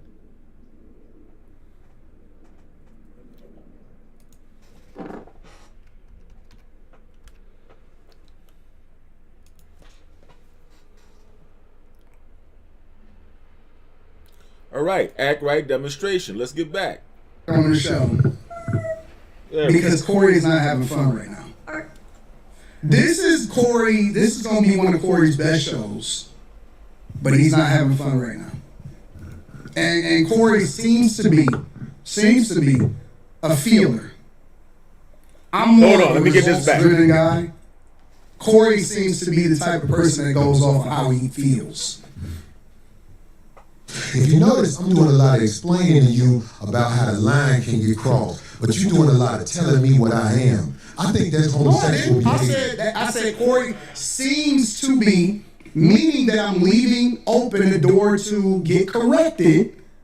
I want him to correct me if I'm wrong, but I still want the freedom to be able to give my opinion. So you don't want me to give my opinion? You can have the freedom, brother. Why do I look like trying to take freedom from you? No. I'm starting to feel some type of way, bro, because why is everything homosexual to you? Well, this is what I'm saying. Like, if when did the conversation turn into homosexuality again? Okay, I'm gonna let you land. Because I don't want to talk over you. I'm trying to understand it. Why is everything gay? I can explain it. Okay, go ahead. Maybe I'm not saying that you're gay, but what I'm saying is, if you looking at another man and you say you talking to me through another man, if I'm a man, I'm gonna say, well, I'm right here. Yeah, but you're not getting it. You still talk about me, homie. This is a gay conversation. It's not. I don't know. When you talking to men who playing riddles and stuff like that, I'm telling you. You ain't talking to riddles. You ain't never been to jail, have you? Hell no, I ain't never been to jail. I can tell. You been to jail? No. So what the fuck that mean then? So I'm just saying, like, if you went. Wait. If you could tell he never went to jail and you never went to jail, then what is the point of even saying that? To jail, they would have to start you over from scratch. What would they do to you? The people who would be the tough one. No. Just let me land with this. The people I don't think from a jail perspective, nigga. I'm not a jailbird. I'm never going to jail. I see what you can't say what you'll never do, but I'm saying. never going to jail, bro. Well, okay. I don't even have any. Dog, I don't even like that type of energy. I'm just trying to make a point. Got a point. What I'm saying is, I have been around enough people who have been institutionalized where I know how to carry myself around men who not finna play with you. Here we go again where I'm so street, I'm so hood, I'm so gangster, da-da-da-da-da-da-da. As though that's the most valuable aspect of black culture, is to be down with prisoners and miscreants and uneducated dumb motherfuckers and shit. And that gives you cred. That makes you a real brother. Come on, man. This shit is so played, man. Corey, you're embarrassing yourself. You're trying to dry rat on Anton to his wife like a bitch. And at the same time, you're trying to talk about how gangster you are. You're trying to call Anton out on having never been incarcerated when you've never been incarcerated. He's making you look stupid. You're getting the floor mopped with your ass now. You need to just get back on the subject and let Anton school you on the political topics that you guys were already set out to talk about. Because now you're still trying to make it into machismo versus homosexual versus you can't say this around me, you can't do this around me. Like a bunch of fucking Klingons, right? Like a bunch of Klingons, right? Right? I got to be so concerned at your inability to control your emotions that it tapers the way I speak to you, and it tempers the way I speak to you, and so that means that what? That you command more respect than me because I gotta watch what I say around you, and I can't even educate you, big dumbass. Sad. That's all I'm saying. That's all I'm saying. I don't hang around niggas that have been to jail, so I saw for it that way. The way you saw for it is a little bit different than the way I saw for it. Okay. So I choose not to hang around niggas that's been institutionalized, that had to carry themselves a certain way because they made the decision that they wasn't supposed to make. And you know, it shows that you've been around people that ain't seen the other side of the game. Because some of the smartest men I know they've been to college and gave that time up. And it was actually a learning process for them. But they still got to stand 10 toes down when they out here, Anton. I don't believe that you tried to disrespect me now that I've been talking to you. I don't believe that. I believe that you are the way you are. I am the way I am. And it can clash if people are not educated on how to be around each other because men can go to war. He's on a misunderstanding. You kiss the ass of Caucasian white men is an emasculinization. You are emasculinizing the man. You're making him less masculine. You are subjugating him. You are putting him down. You are ridiculing him.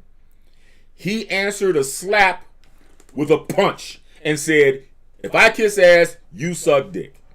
And now you mad. An intellectual shot right now. What am I doing? So without saying it, he's basically saying, oh, you from a different space, so you don't get the way that we move over here. Over here or anywhere in the United States of America, and that's not a black thing.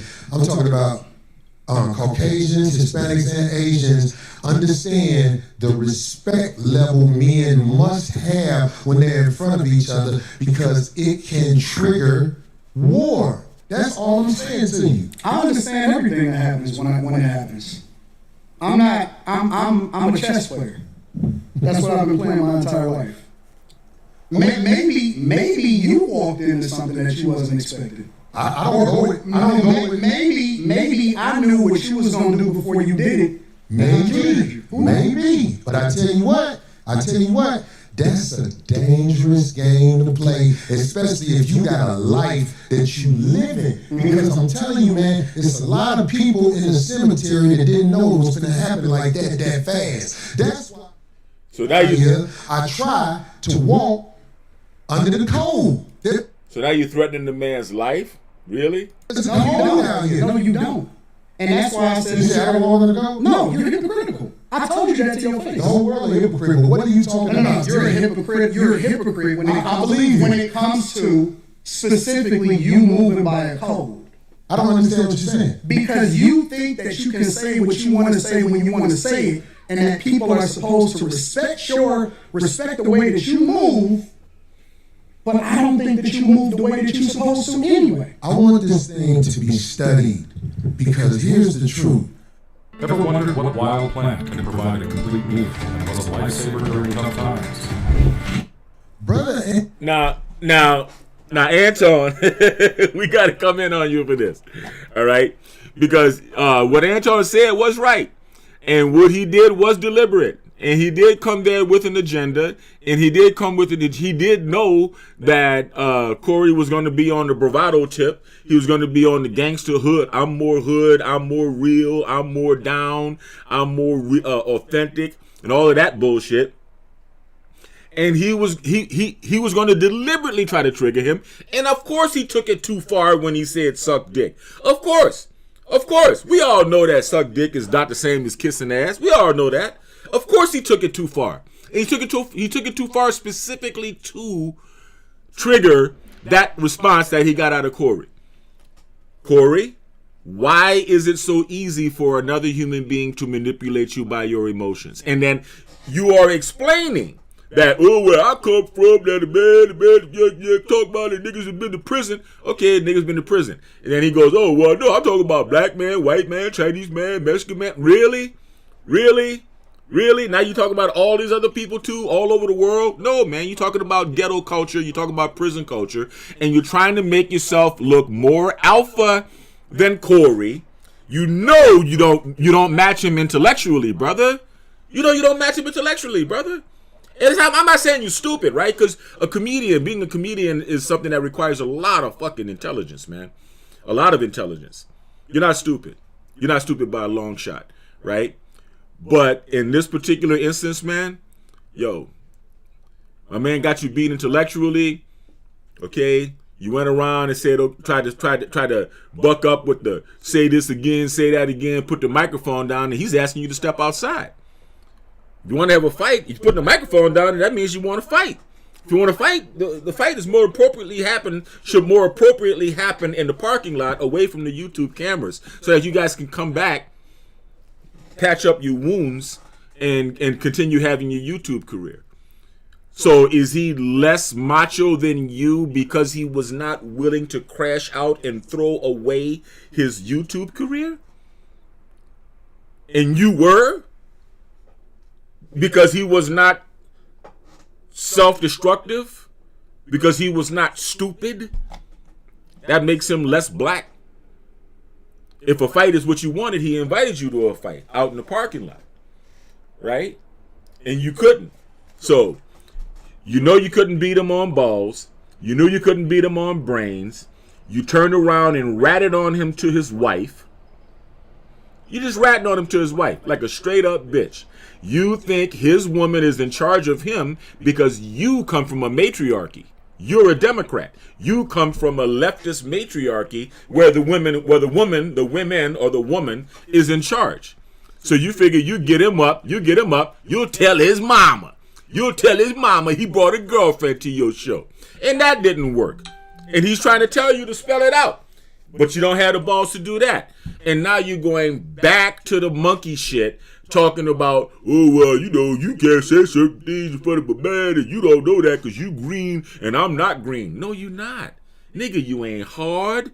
You ain't gangster. You ain't tough. You can't fight. You ain't smart. You kind of lost this one, brother. You taking an L. Anton is talking about everybody else but himself and white men. This is a fact. I like this chat. Let me tell y'all why I like this chat. Everything but himself and white men. No, listen. I told y'all I want to come back and have a full conversation about it, or we can talk about it right now. I got nothing better to do. Study this episode. Shout out to Asian male. Shout out to the Asian shit on. I'm not gonna shit on nobody. Yeah, you shit on black people. You shitted on motherfuckers. I feel like I shitted on you. To your face. To your face. You also shitting on me because I feel like you're talking shit again. I'm not talking shit. I'm telling you. You shit on me to my face, but that shit leads to some danger. Will we please stop Trust me. The tough talk. I got security, you got security. I ain't got security. They're my people. Cool. You gotta hire a motherfucker to be with you. Absolutely. I'm always gonna hire somebody. You better. How you be talking? Stop talking. This is the moment where Corey realizes that he lost. He realizes that he lost, so he's trying to buck it up to a physical confrontation again. Stop talking. Homie, you just said that. I'm not talking tough. I'm talking to you straight up. Why are you so... You said you disrespected me in my face. And then you act like you was all good. I disrespected you to your face. So I'm confirming what you said. You felt disrespected. So I'm telling you that I disrespected you if that's the way you felt. Is that not what you said? You said that out of your mouth. And so I apologize when you said that you felt disrespected. No. The reason you said you just... How you gonna punk somebody out who already invited you out to the parking lot twice? You don't accept the apology because you still talking about everybody else except yourself and white men. I'm telling you what I said. You felt offended by it, so I apologize. All I'm doing is rehashing the conversation that happened. Why are you so easily offended? We just sit down talking about me. It sounds like I'm arguing with you. Because I'm right. I'll be around bitches and they tell me about myself all the time. Bitch. Nah, emasculinization. Once again, you gotta try to emasculate this motherfucker, man. Why? Be gone. No. That shit don't hurt no feelings. It's probably better this way. Because I just proved my point. Be down. So you proved the point. Homie, just gone, man. You just gone, man. You gone. I'm not legit. You did this before. You just get your ass. Hey, homie, get your bitch ass the fuck on. And walk over there with your bodyguard and your bitch, nigga. Walk over there with your bodyguard and your bitch. I got shit to do. Don't bring bitches up here, dog, that you ain't finna stand on. Ratting again. Remember I told you that. If you got a bitch with you, explain the bitch. That's what you call a chimp out. Don't ask her to be on my show, nigga. Can she be on the show? I don't know that bitch, nigga. Now get your whole ass the fuck on and pay for your pussy like you got to. Cake ass nigga. And go get you a bodyguard, because nigga can slap the shit out your bitch ass. I got shit to do. I ain't finna follow that nigga out the door. You see, there you go. Now see, that is what you call an L. That's a loss, man. That's a crash out. This nigga crashed out. He crashed out. Okay? That's what it is. Now, did Anton antagonize him? Yeah, he did. Did Anton trigger him? Yeah, he did. Yeah, he did. Yeah, he did. I'm smarter than Anton. Corey's not smarter than Anton. Anton couldn't have done that to me. But then again, I wouldn't have come at Anton with some street shit. I'd come at Anton with the logic of the Black American Party. And we'd have a political conversation as was designed, as was intended for that conversation. Oh, Lord. So, yeah, there's a lot of talk on the internet about what happened there. Thank you, Corey. Thank you, Anton. All right, we'll give me a little shoulder, guys. I appreciate that. I appreciate that. Now, while we're here, while I got you guys here, we got to see this clown here, right? Oh, my God. Have you guys seen this Black Panther Party nonsense, man? So let's see if we can find the original Black Panther Party video.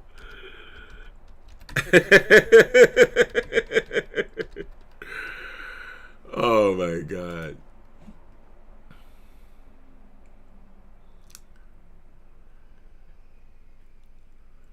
Yeah, let's see what this fool is about. Yeah, so evidently there is someone trying to represent the Black Panther Party, and I really don't want you guys to get too sidetracked with this bullshit, but evidently there is a underserved. Now recently, evidently there is a very, very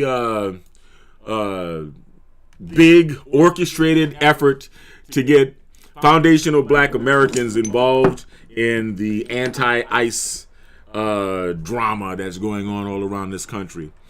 And, thankfully, most Black Americans are too smart to get pulled into it.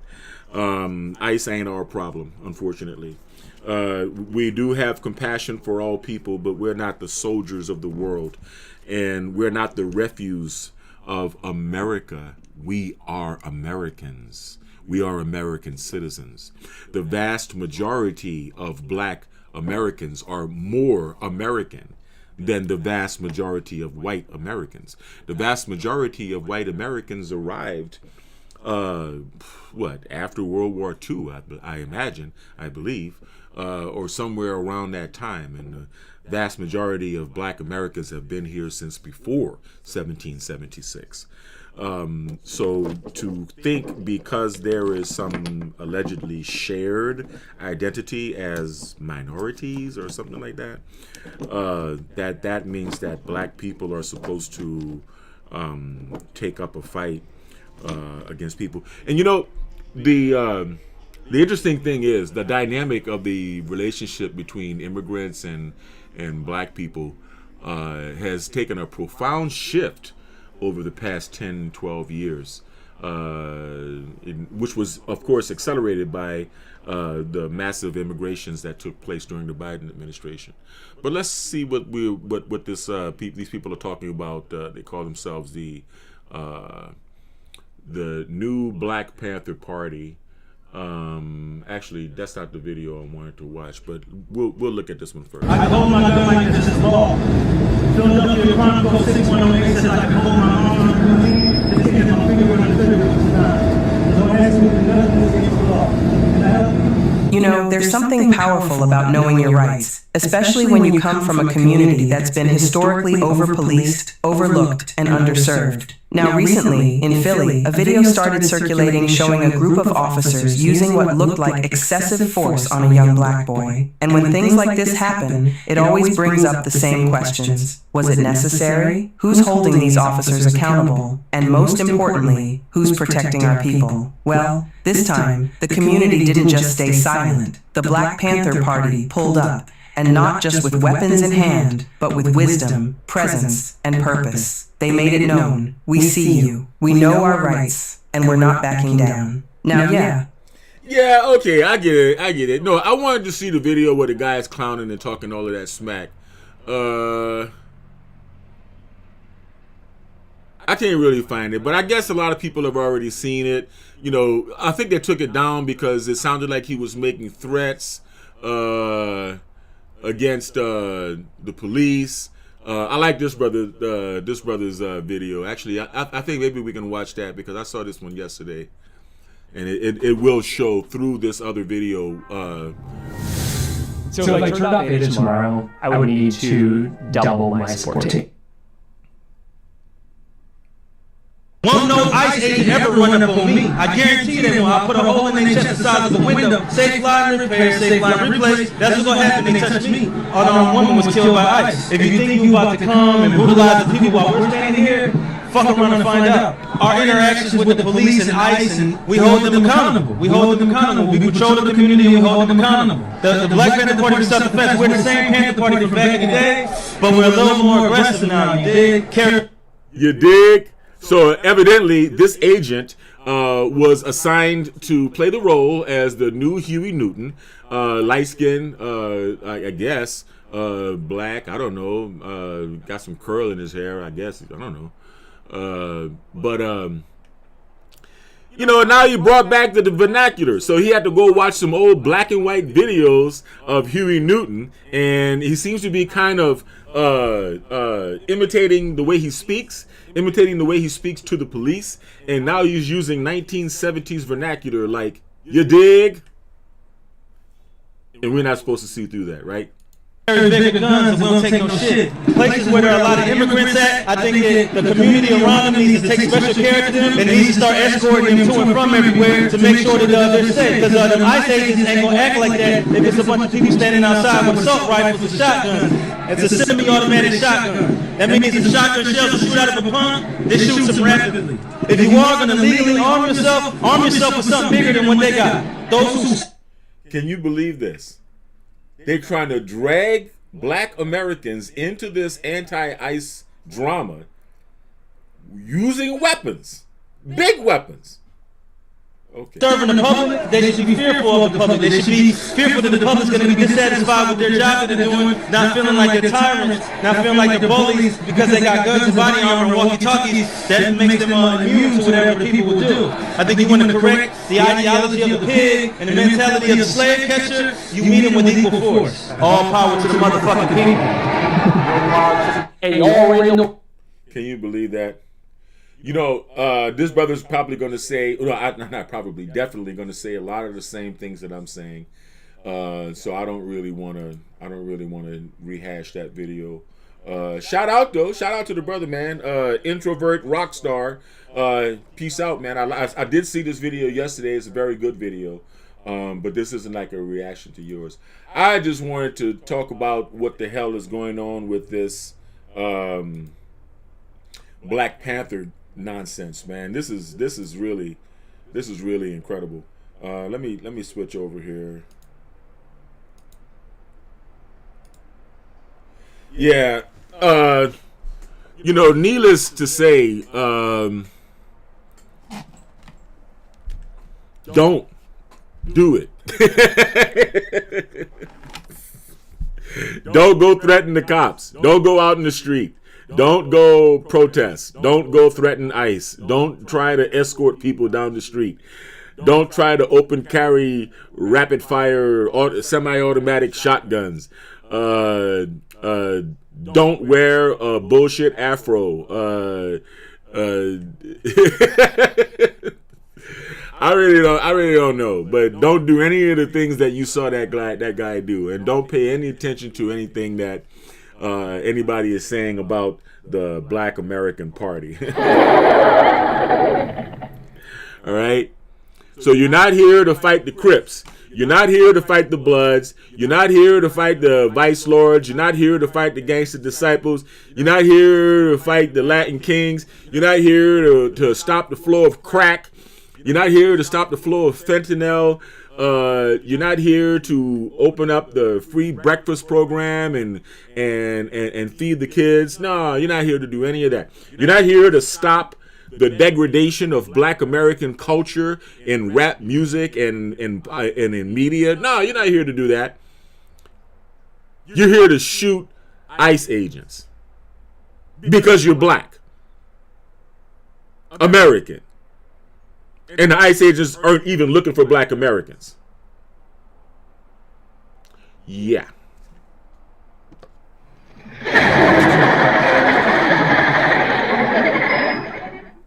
Yeah, I think I'm gonna pass on that one, Mr.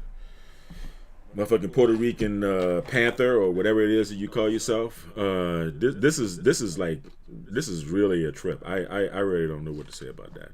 So anyway, shout out to the new Black Panther Party.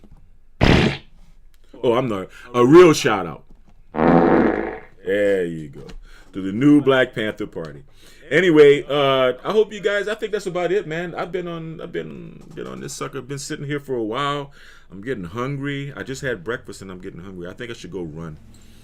Anyway, I hope you guys enjoyed the show. I had to go live. I'm in the middle of cleaning up, as you can see. Getting ready to go to Reno. I'm going to be in Reno. Probably going to be in Arizona the next week and Northern California. I'm going to be in Hawaii for about a month. Anyway, stay kind, as you guys know, because kind is not only the new sexy, kind is the only sexy. Stay blessed and stay healthy, right? Stay intelligent. I really do appreciate you guys joining me and, watching this with me. Shout out to Corey Holcomb and Anton Daniels. Much love and much respect to both of you. All right. Work it out.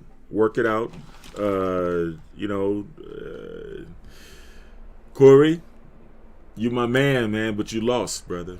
You lost this one, man. You lost this one, man. You kind of chimped out, and you shouldn't have chimped out. Anyway, I'm out of here. You guys have a wonderful day. Bye, man.